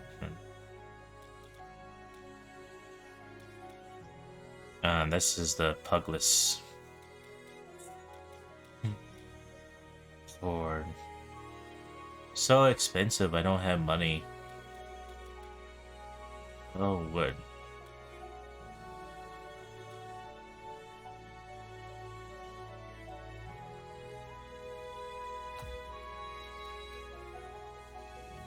Every city has an inn which allows you to rest, buy drinks, or recruit new members. Resting will reduce your entire roster's fatigue by 3 for each night purchase. Buying a round for your company will increase their loyalty for a time, though drinking too frequently can result in adverse effects. If you are in need of new members for your roster, you can squire the local talent and recruit your company. Let's recruit. There's a list of available recruits in the city. As time passes, new recruits will appear. View information on each recruit by clicking the icon to the left of their portrait. Leo Frey, Merc, Stormcaller. The Stormcaller summons the violent forces of nature. Huntress. Go in here. Or pug list. I do need a pug list. Beautiful. Open to ideas outside of the box. Once per day, resist being knocked down. Fire reduced by 50%. Ooh. Willing to stick up for others. Wow. This guy is like pretty good. Health is good. Power is good. Just power a bit.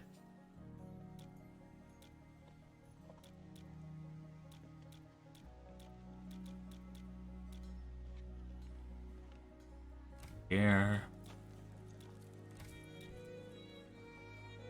Or strike an adjacent enemy and warp directly behind.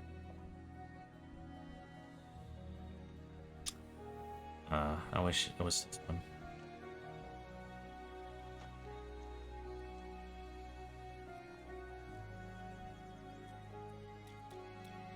I'll buy you.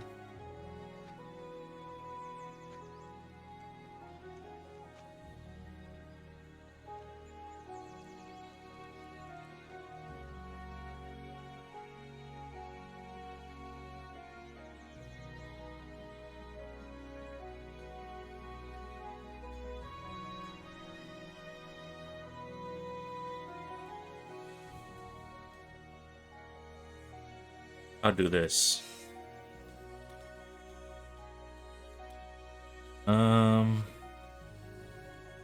We have one person down, so I might as well hire. Well, let me check their stats.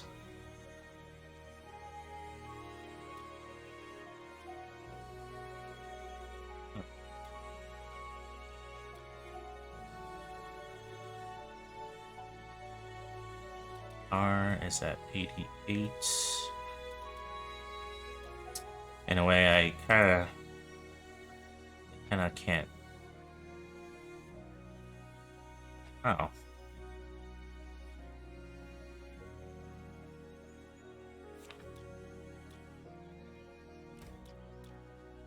You wait on your turn, your next section will have 10% accuracy. Okay. Wary of any action that could potentially backfire. Oh my god. Peak gauge bonus is now increased to 5 for conviction, insight, and mind. What's peak age? What's the peak age? 23? Open to ideas outside of the box. He's like text dialogue choices. Okay. Wary of any action that could potentially backfire. Open to ideas. He's like, I don't know, but I'm open, but I'm afraid. I'm afraid of your choices, but it might be good, he might say. Okay, we'll just get you too, because I don't really have anyone right now. I lost one of my pug lists, and one of them retired, and I'm putting one person to sleep, so yeah. Back on your feet, pick up some work from local vanguards. 550 coins. Even from a distance, you can tell there is a sense of urgency brewing within the vanguard garrison. As you near, a pair of hard-eyed guards order you to halt, their weapons held up to impede you. Behind them, a man in a decorative suit of armor, no doubt an officer, takes note of your arrival and with a wave of his hand orders the two guards to stand down. At ease, soldiers. Let them through. He bids you to approach, his eyes fixed on yours. My apologies. Things are rather tense around here, as you can tell. He regards the rest of your companions, looking them up and down. Is there something you need? We heard you could use a hand. An understatement, but you've heard correctly. I'm sure you noticed the days growing darker of late. They say the scourge is coming, but in truth, it has already begun.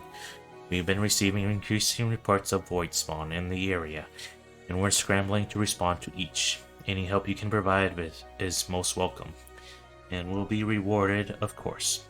What do you need us to do? A group of refugees are fleeing from a small village just south of us. I had dispatched a unit to aid them, but with the number of void spawn that was reported, I fear their presence won't be enough. I would ask that you travel south, link up with them, and ensure the refugees arrive here safely. He turns to an aide, snapping his fingers and holding out his hand. The aide rummages through their satchel, producing a few papers which they promptly hand over. The officer briefly glances down at the documents before offering them to you. These will point you in the right direction. Good luck. He extends a friendly hand. I have no doubt you are suited to the task.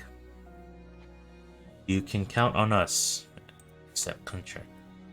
The officer nods and turns away, striding off to deal with another matter. Alaric steps towards you, peering over your shoulder at the report held in your hands. Looks like we've got our work cut out for us, Kindler. Before we depart, might I suggest hiring some fresh recruits at the inn? I'm sure there are more than a few capable mercenaries available. I already did that. But, let's see, new ones? Oh. Okay. So we gotta... Our funds are running low. You need at least 535 to cover the cost of paying your contracts at the year. Okay. City. Your company's current roster.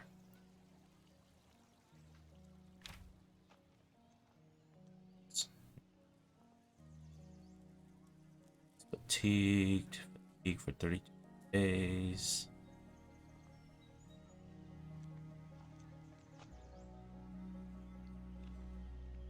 Wait. Auric is still alive? I thought he left. Didn't he? I thought he left and retired. Point of interest. Note to travel. Are you ready? Yes. Sightings of reanimated corpses have been reported in the air. Whether there is truth to the rumors remains to be seen, but civilians are growing nervous. But if I kill them, then I trust, right? But I need to finish my mission first. Funny.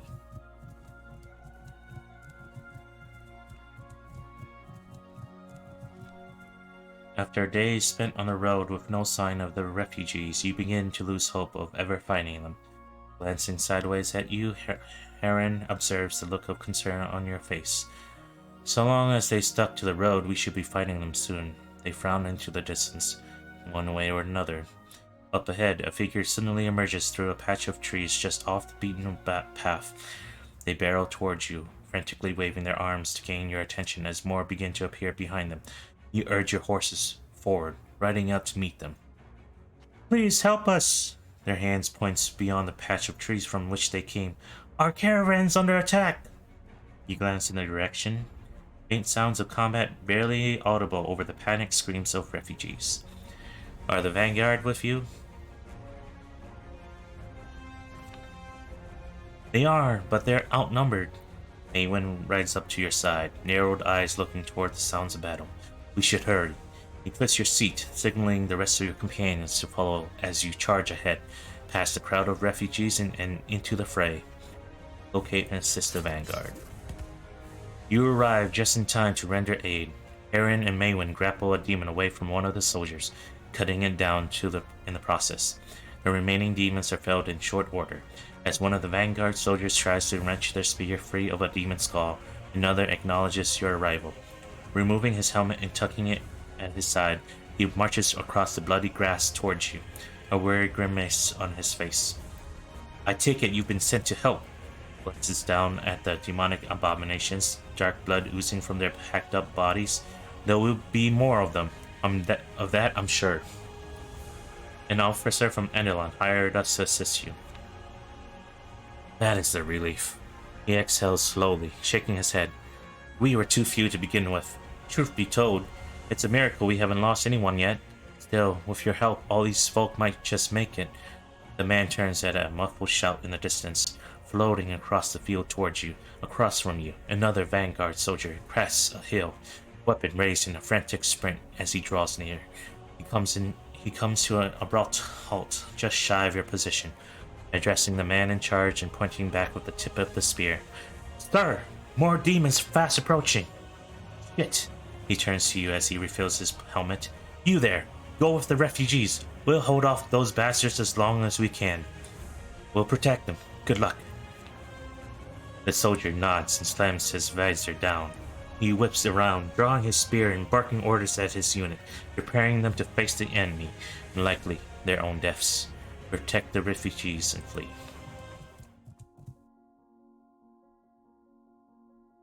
Lowering his spyglass, Alaric mumbles something under his breath as he frowns at the distant horizon. He turns to you with a slight shake of his hand, a troubled look on his face. They're still falling, Kindler. More of them, in fact. At the rate they're gaining, I suspect they'll be all over us by nightfall. He digs around in his satchel and produces a map, unfurling it and carefully tracing a finger along the canvas. There's a cave system not far from here that will take us closer to Endelon, and hopefully provide shelter from those demons. A cave? I'd rather stay above ground than get trapped underneath it. We've no guarantee of safety down there. It's not ideal, but it's the risk we'll have to take. Maywin turns away, grumbling inaudibly as they stump off. Appearing beside you, Aaron places a reassuring hand on your shoulder, puffs out a sigh. Can't please everyone, Kindler, but I reckon it's the right choice. We've no idea what awaits us down in those caves, it's true, but we know damn well the danger we face up here. You can select up to 4 characters when forming a party. It is important to consider the status of each. Well-rested characters become well-rested with inactivity. They gain 5% to power and 25% more EXP. An available character is fit and ready for duty. Fatigue, a character who is fatigued can still participate, but they are debuffed with minus 10% to power, minus 10 morale, and minus 25% to XP earned. Injured. An injured character can participate, but they will suffer from penalties specific to their injury. Unavailable. Sometimes a character will be unavailable due to a specific injury or other reasons. Okay, I only have Aaron, Zelda, Leo Frey. They're my only team. I got 2 rangers and 2 melee fighters. I would like to have Mei win, but minus 10% damage, minus 10 morale.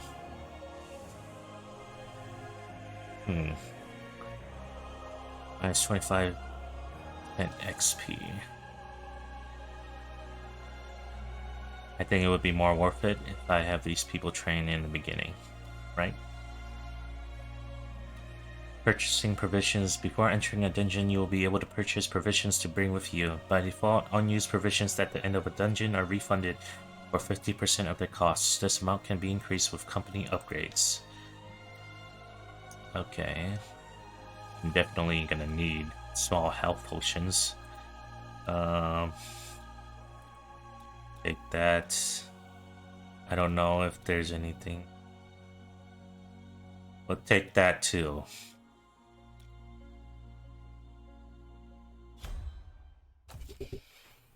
I suck at this, so I need a whole bunch of potions.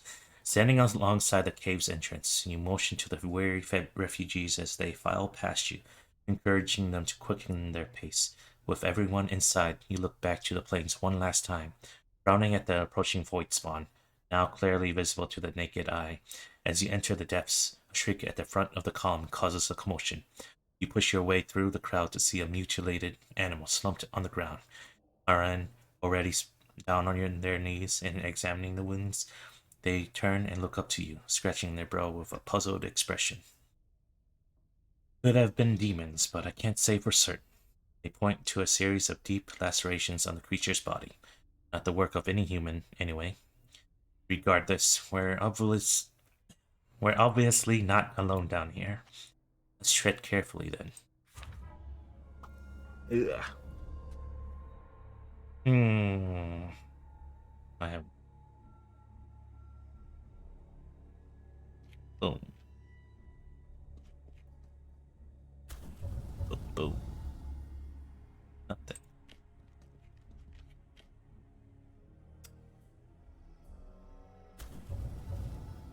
Oh, nothing? What? Okay.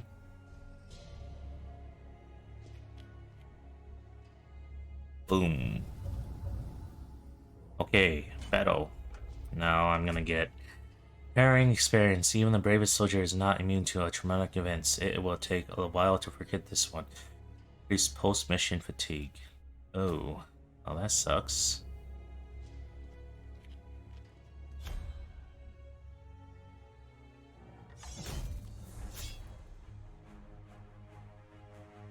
Alright, so... Okay. Wait.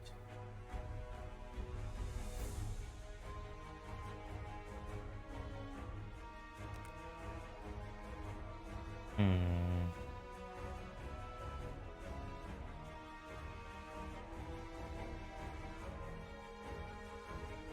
It's probably better to go in, right?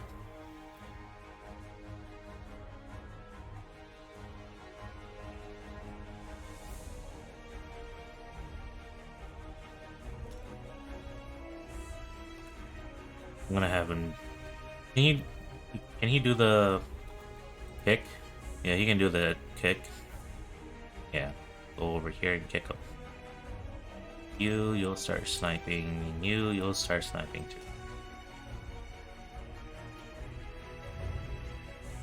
Hey, why you get to go first? Oh man. We will... For 2 rounds, all attacks will inflict bleed on her targets. Let's do that.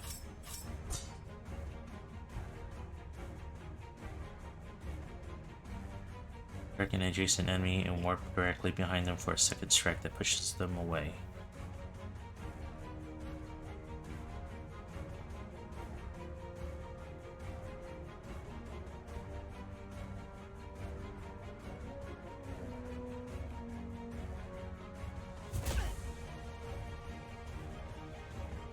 Move to the targeted cell, targets along the path are pushed aside.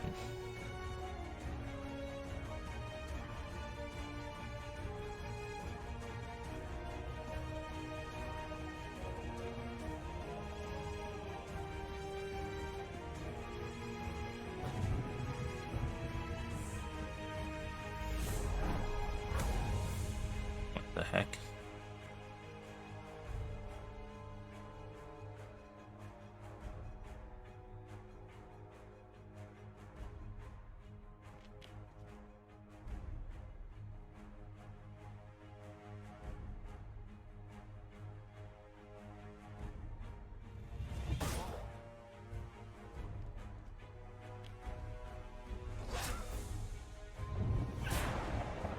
Wow, she's not dead.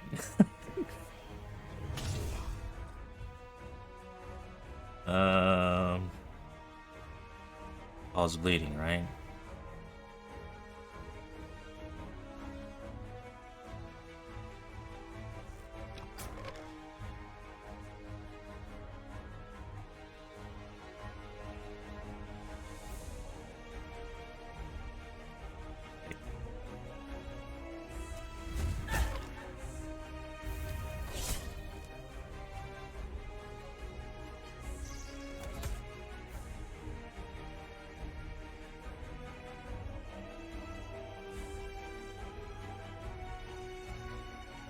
I'm gonna try to get out of the way.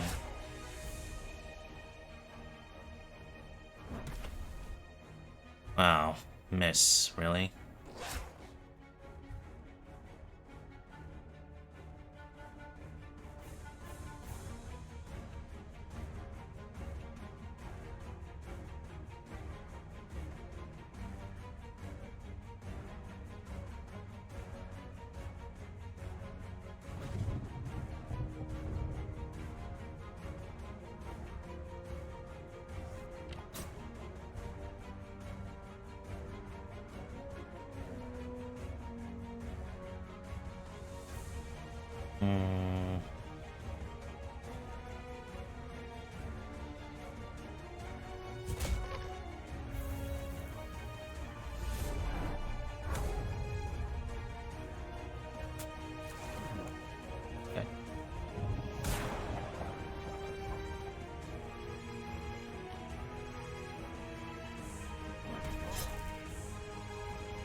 This one has a lot of health.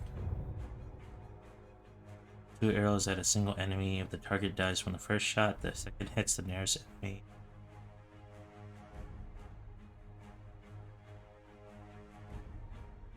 He's attacking her.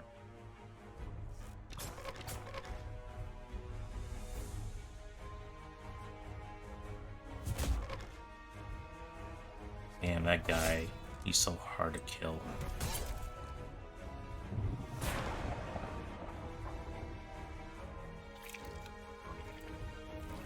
Ooh, he's doing something.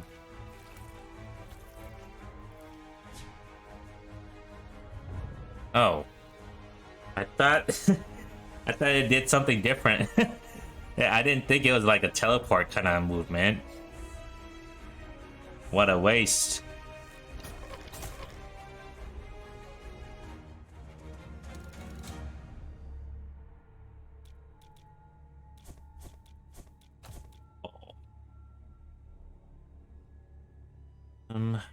Let's start healing people. Ding.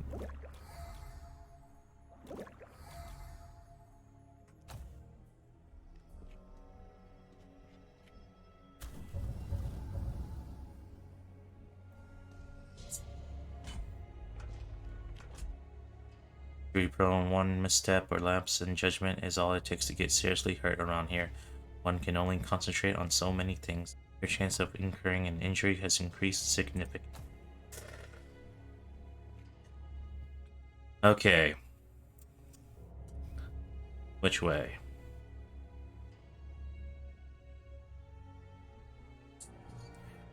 Let's check right. Check forward. Chest. Lone satchel catches your eye on the ground, though small, doesn't appear empty, and you may contain something worth. Okay, received weak ale. That's... I don't know if that was worth it. Probably not. Oh shit.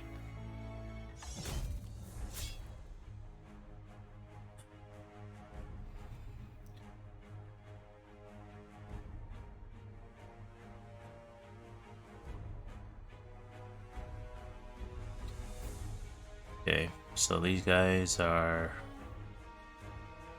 not too bad, not too strong.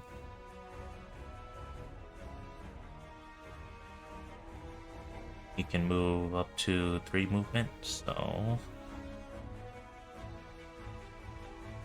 right here.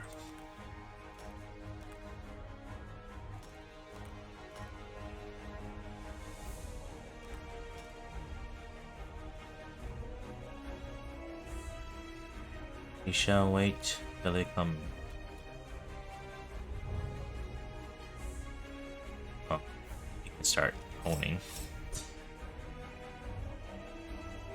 Wait.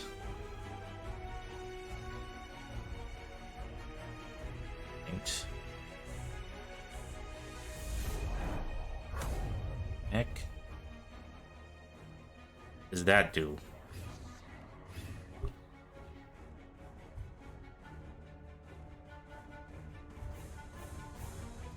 Okay, now I have no choice but to. He will go. So, we go here. Go here.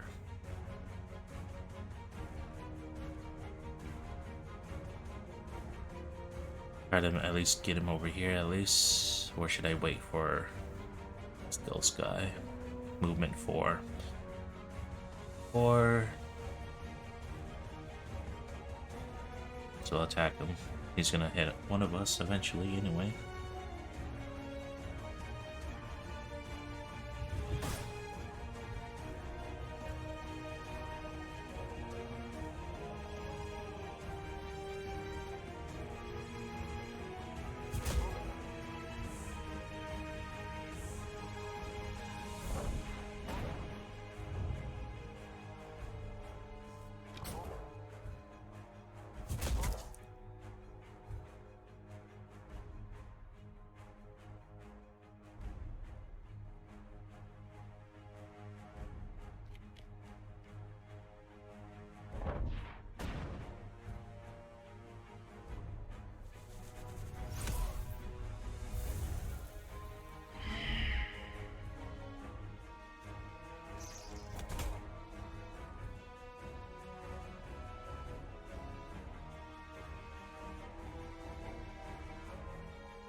die.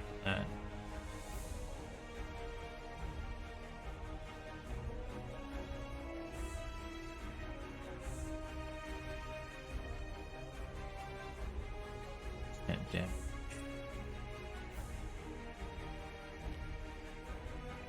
Either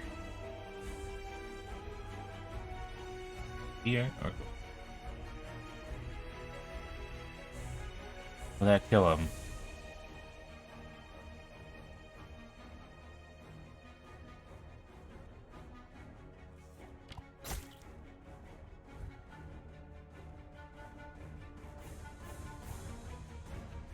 You will protect them.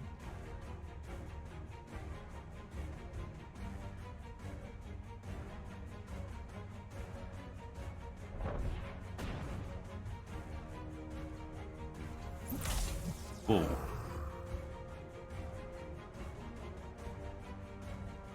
Now you're surrounded.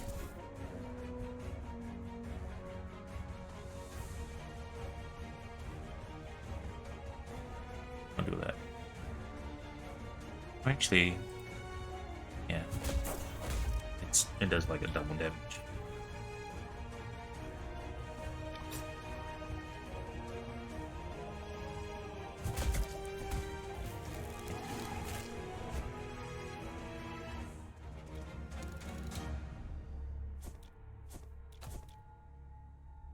I gotta heal this guy again.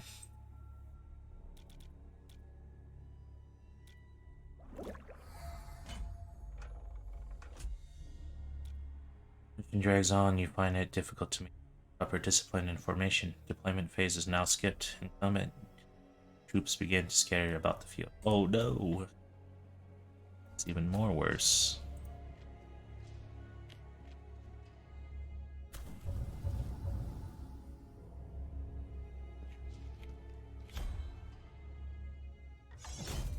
Oh shit.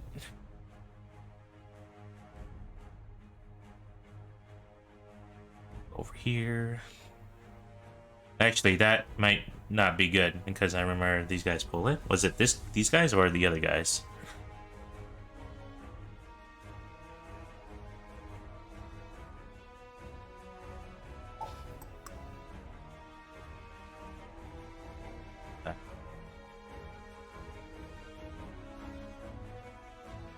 Over here.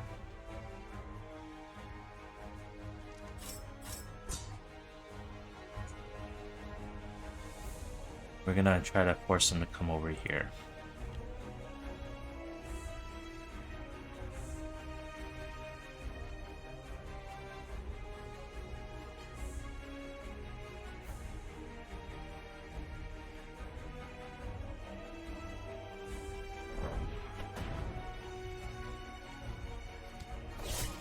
Come on!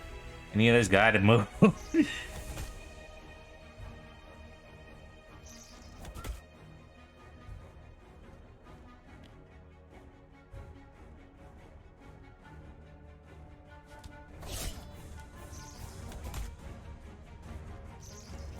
Oh my god. He's gonna die. The trap here.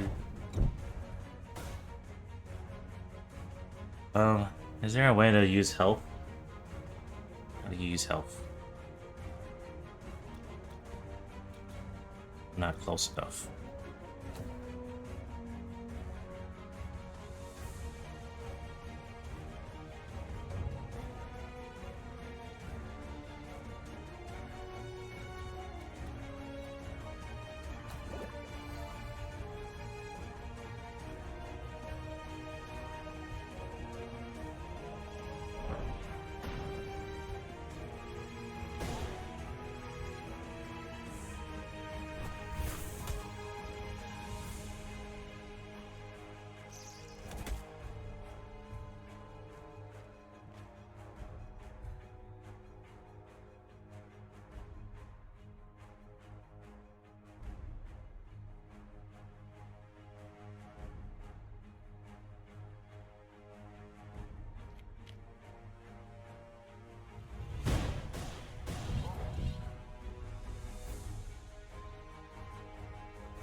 You really wanted to that bad.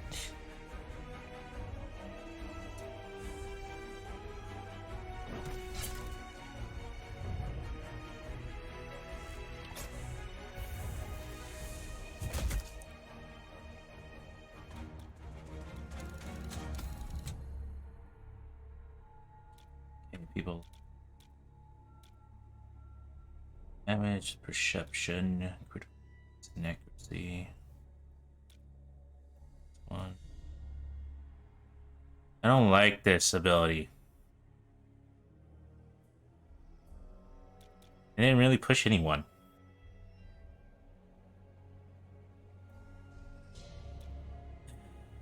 Oh, okay. This one.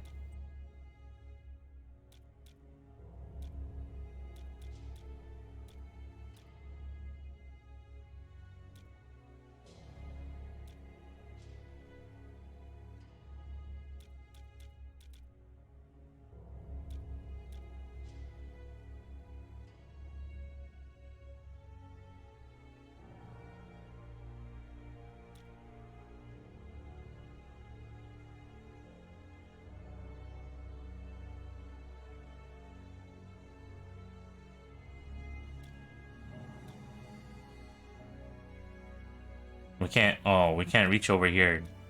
Early access build. What?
Which way now? Okay, so we think about map wise, maybe straight, maybe.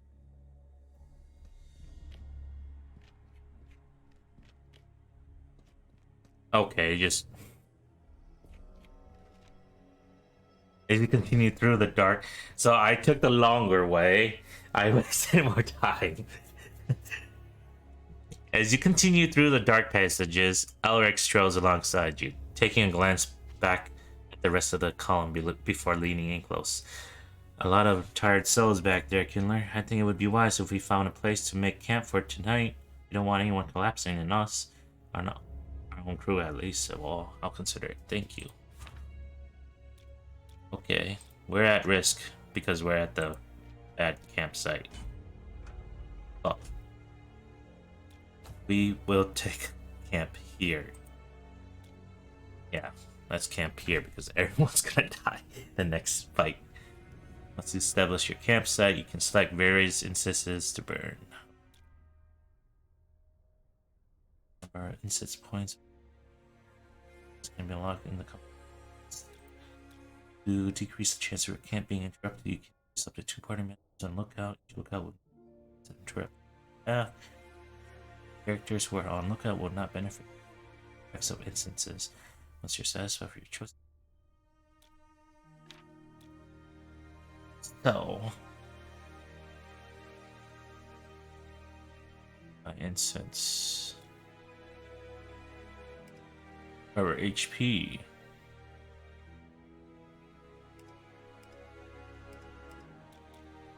Recover 4 ability charges at random. And morale. How's everyone's morale? These morales? Or this? Try these. Everyone's morales looks okay.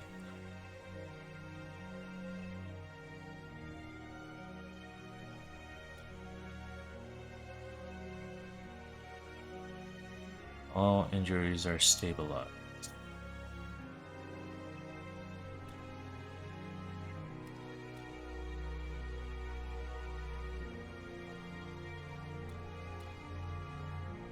I don't have.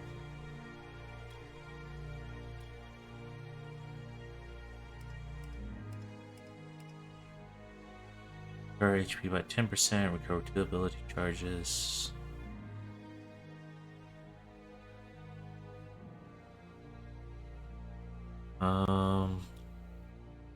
We're at 20%, so.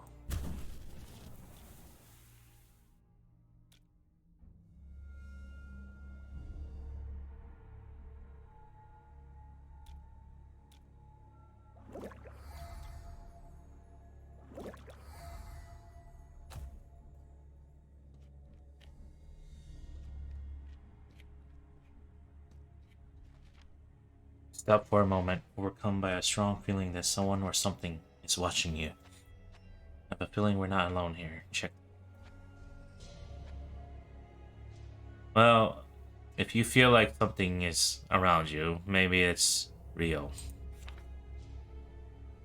You fan out to search your surrounding. On the edge of your vision, you spot a shadowy figure emerging from the shadows. Charging in your direction, he stops dead in his tracks as your eyes meet. A thief, perhaps hoping to catch you off guard. Should we kill him or should we just ask him?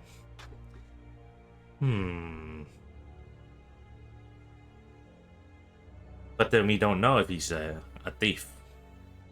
We just assume that he's a thief. Let's ask him.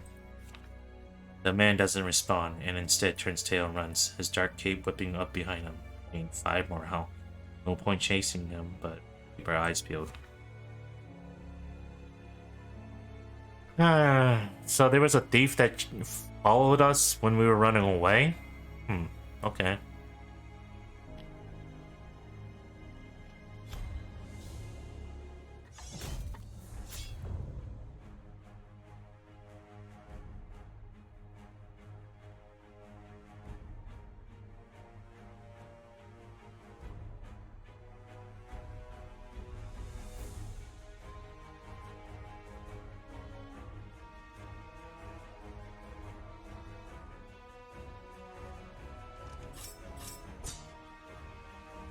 We'll just stay there. Huh. They have to come over to us, right?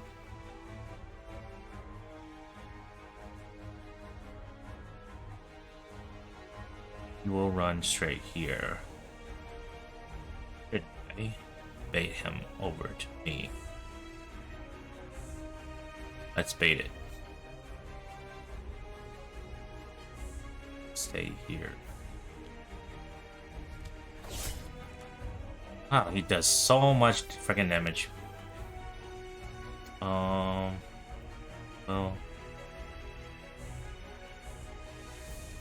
might as well. It's not like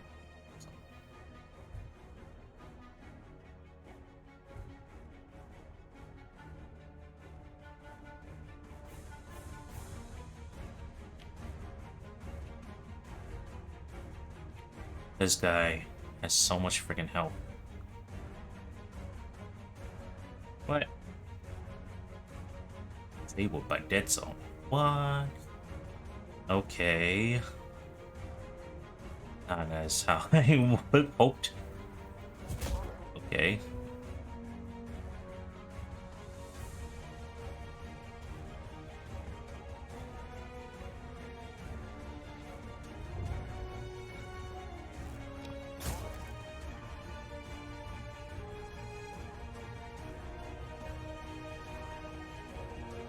Um, over here.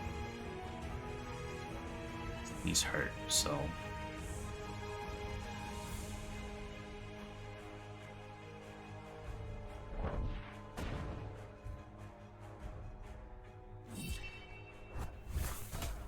Oh my god.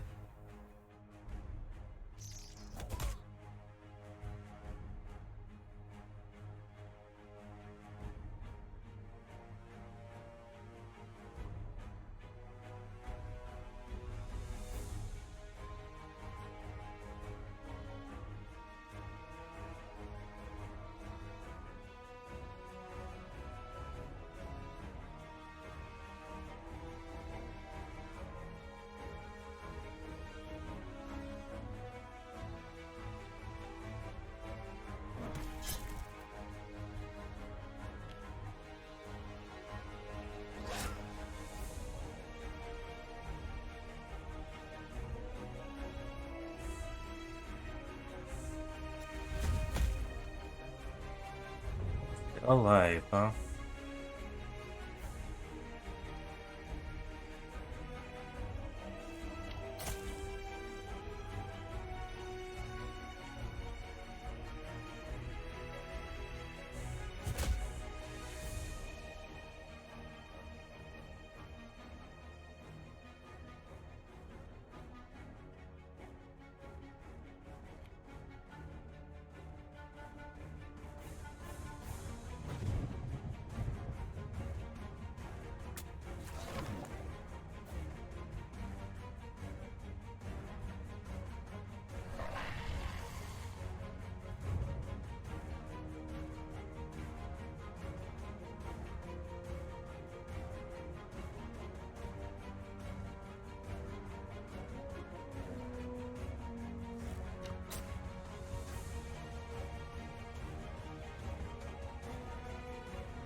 Marcus.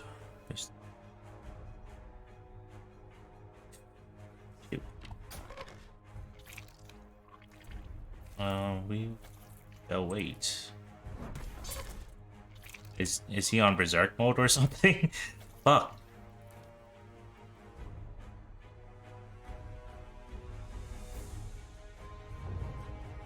Uh.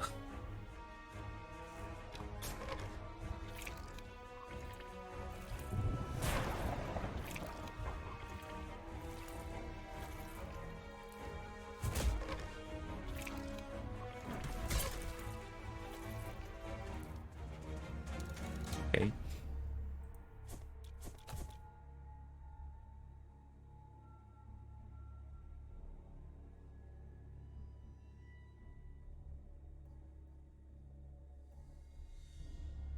Any.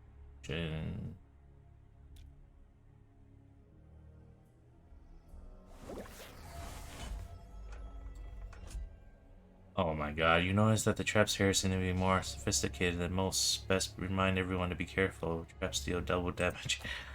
How long is this quest? Like I'm kind of like damn, this is pretty long for a quest.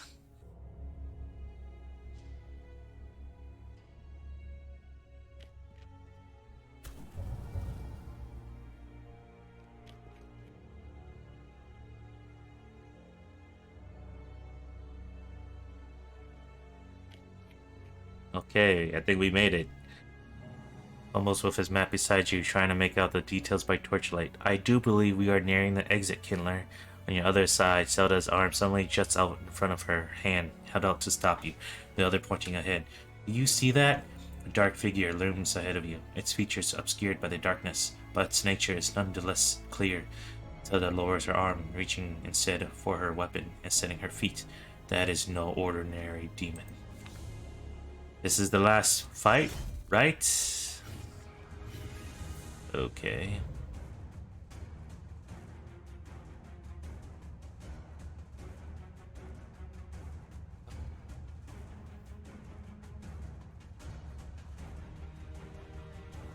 Okay, these two need to go in. They need to go in. Because right now these guys are too weak. Or maybe.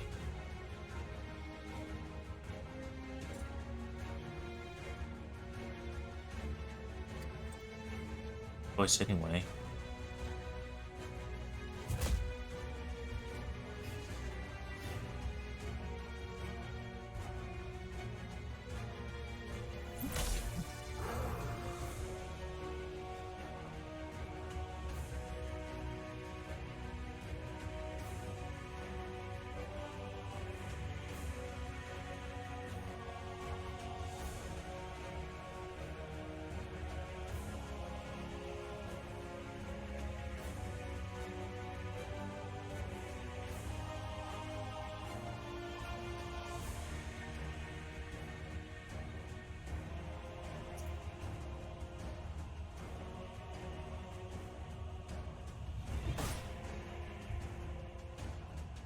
I don't like this guy. He has so much health.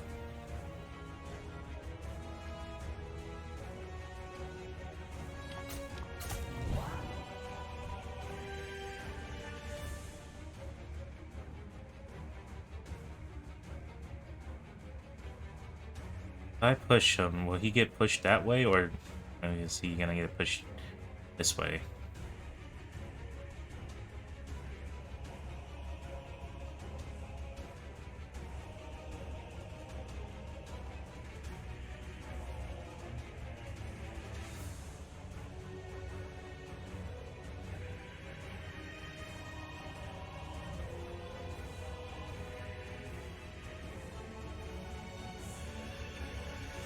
Else doesn't.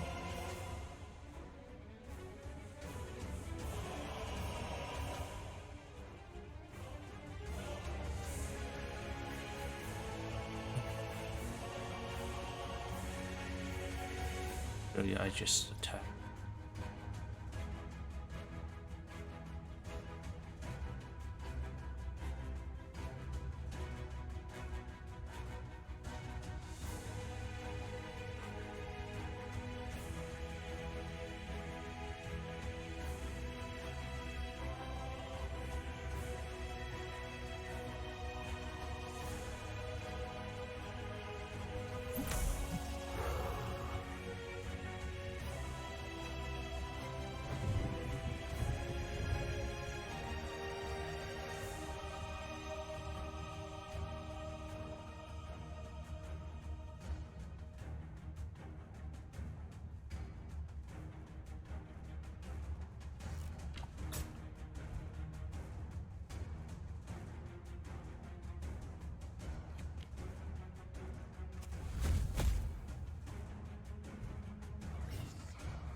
A faint ray of light can be seen up ahead, motivating everyone to quicken their pace ever so slightly.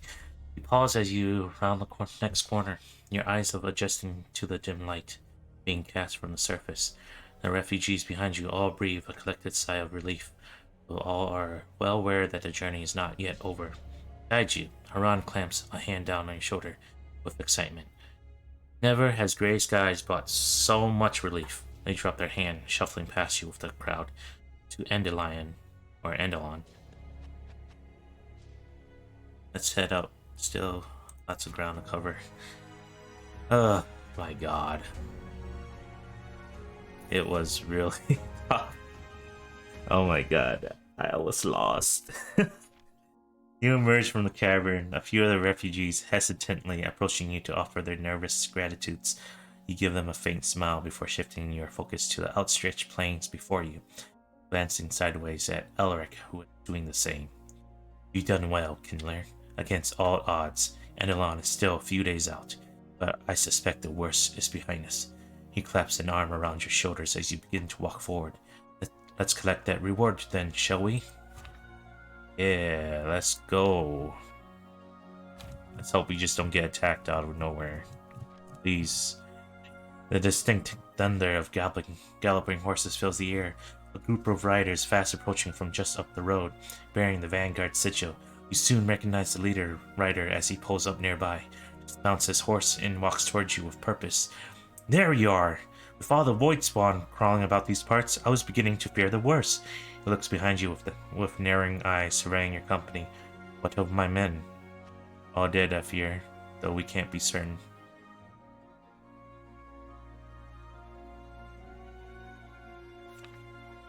Let's see. He glances down, heaving out a long sigh. Never gets easier, sending soldiers to their deaths. But you've kept these people safe, so at least some good came out of their sacrifice. Come, we'll accompany you to Endelon and get your payment sorted. There's another matter we could use your help with, but we'll discuss that later. You return to your caravan, set off once again toward Endelon, following closely behind the contingent of vanguard soldiers. Things are likely to get worse soon enough, but for now, everyone in the company is grateful for a moment's rest.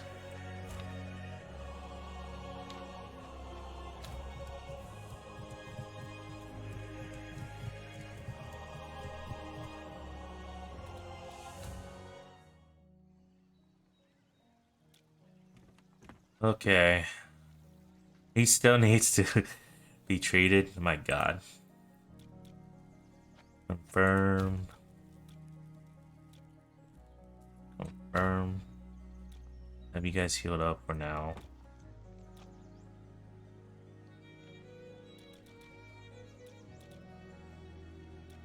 Nice, so.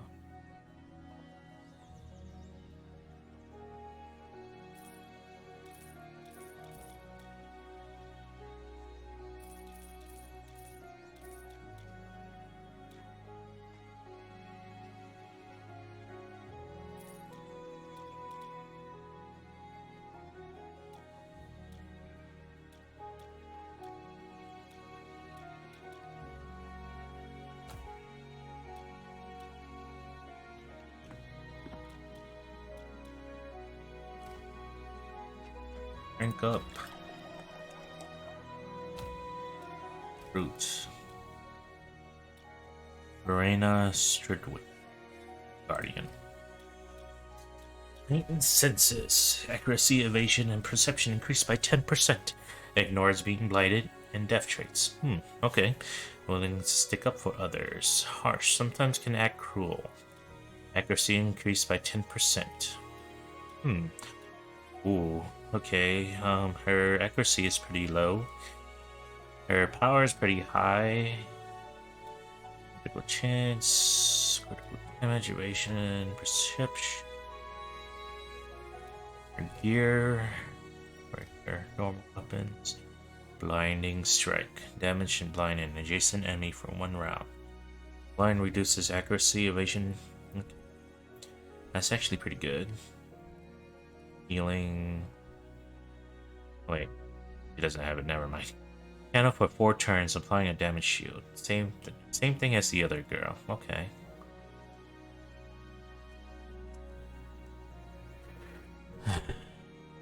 Okay. Fitness freak. Age bonus is now increased to apply for physique. Stuck in their own beliefs. Wait on your turn, your next action will have a 10% accuracy. Can't always be trusted. Ooh. I don't trust her then. Armed ambush, move to the front of the turn order for the first round of combat. Evasion increased by 10%, but power of Valkyrie. Quick to act impulsively. Rash. I don't need people who do things on their own.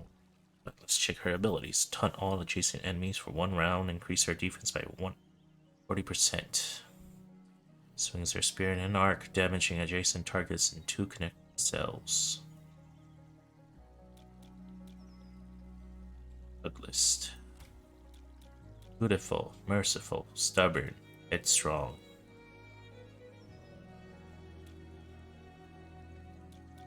Years old. I don't want to try out the Valkyrie. What about his abilities? He has this. Target self or a single ally, cleanse negative conditions, and stabilize all injuries. I wish he had Fist of Fury.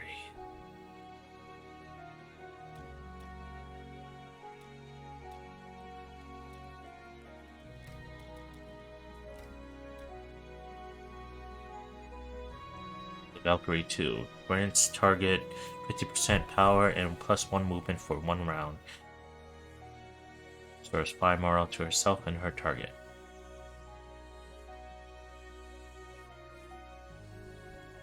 Target 2 cells in a row, dealing piercing damage. If a single target is 2 cells away, they will be pulled forward. Huh. Okay.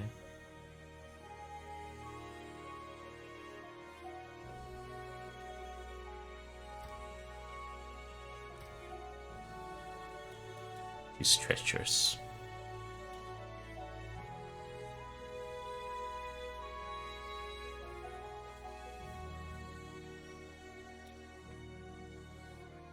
I haven't lost anyone yet. So I could just wait a little bit. Ducking your head through a guarded doorway, you step forward to find the officer leaning over a table, his eyes carefully scanning a map in front of him. He takes notice of your arrival, raising his hand to signify that he'll be with you in a moment. He turns to a nearby soldier, issuing some orders that you can't quite overhear. Presses some papers into his hands. The soldier nods and salutes in return and makes to leave, striding past you on the way out. The officer regards you with a welcoming gesture. Please, come in. We have much to discuss. He takes a seat behind the table and bids you to take one opposite. You look a sight better than when I last saw you. You're all well rested, I hope. Still have a need for your talents when you're feeling ready. This damn scourge is just beginning after all. He turns and signals to an assistant, who places a chest of coins down on the table with a rattle. But first, there's the matter of your payment. He places a hand on the chest. You've done a great deed for us. Many have you to thank for their lives. What was it we had agreed on then? 150? I believe that was the price, yes. Very good. Slides the chest over to your side of the table. To the next matter at hand, then. He gestures towards the tabled map, coupled with finely crafted wood pieces, representing both friendly and unfriendly forces. We have recently made aware of nearby void breach, and the party I had dispatched in response has yet to report back. Our forces are already stretched thin, trying to stifle the void spawn presence in this area, so I was wondering if we might employ your services once again. Assuming you're ready. We're here to help. What do you need? I had hoped as much. Reports indicate that the void breach is located here. His finger points on the map. Thankfully, it is underground and somewhat secluded.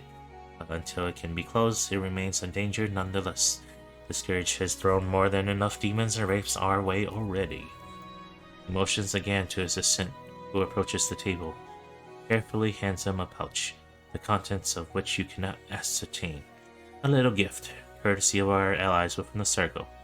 Once you've located the breach, toss this in and it should destabilize. The magic in here is beyond my understanding, but I've been assured it will do the job. He hands over the pouch with a delicate, if not slightly nervous touch. The contents are highly volatile, so take great care in handling it. As for other dangers, the disappearance of my men suggests that the place will be crawling with void spawn, especially here as you near the breach itself. I know we're asking a lot of you, but our backs are up against it here. Rest assured you will be well paid if you manage to pull it off. What do you know of the Scourge? The first Scourge was well over a century ago, and it's been reoccurring every decade since. We still don't know why. What I can tell you is the worst of it is yet to come. Demons and wraiths are one matter, but when that unholy dragon tears through the blackened sky and ascends upon our cities, well, I pray we're all nowhere near a void breach. Though knowledge of the void is limited, it has been described as a realm of infinite darkness which corrupts everything within.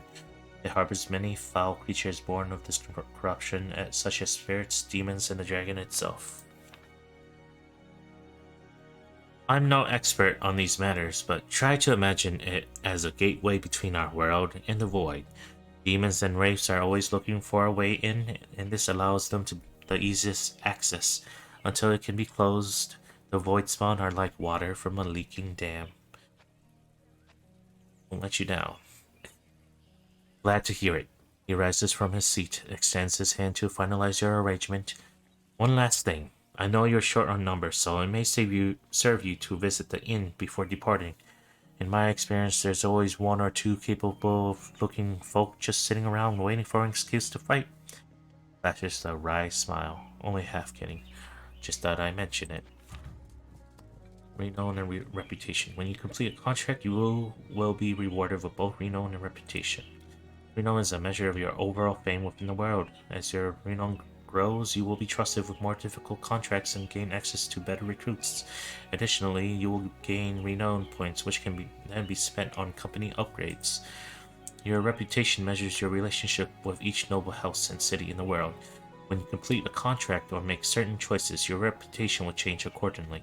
Having high reputation can lead to lower prices on services and wares, and unlock additional contract types. We've required another renown point, Kindler. We should look into some upgrades for the company. Go to company. Back in your...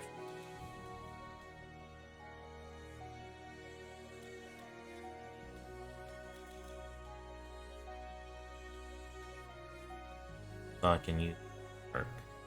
Increase roster capacity to 10. Reduce salary costs for your mercenaries by 10.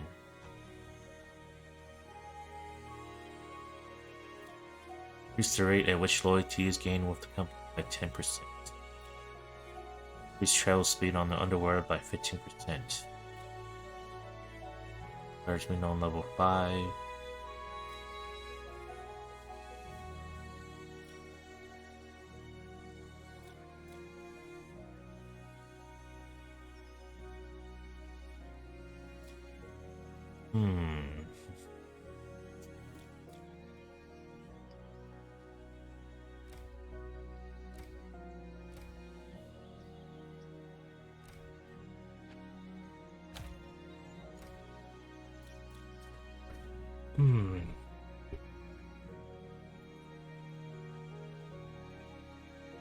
What does the roster mean? How many I can have in my team? Reduce salary costs of your mercenaries by 10%. This one.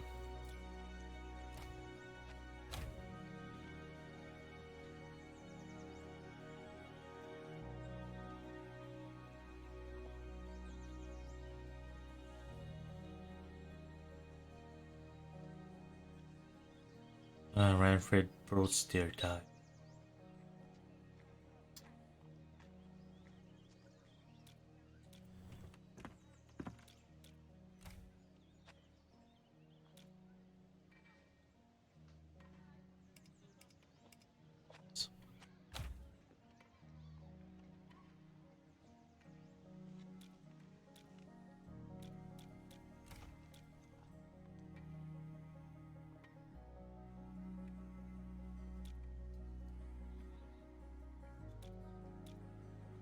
Oh, I mean, like, we gotta check the infirmary. How's everyone? Okay, so let's do like another 4 days. I don't know if I have enough money to start recruiting more people. Oh.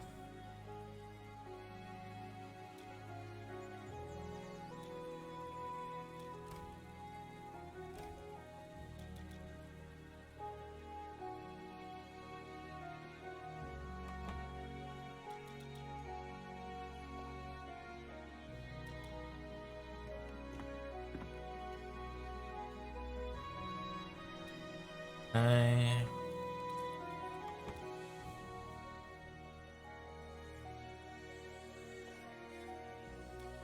Yeah, might as well. Just do 2 days.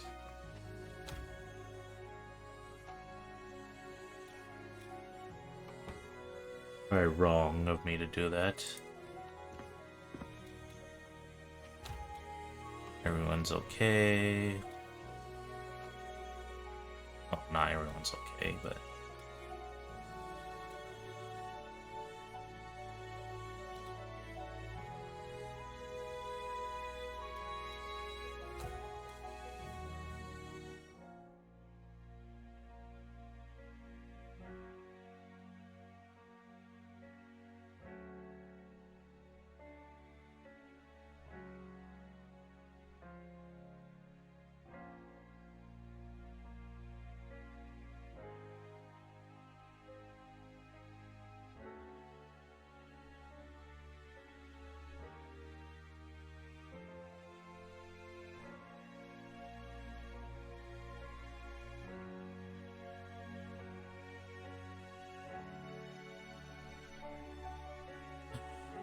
Okay, I've been playing for almost 3 hours now, so I'm gonna save and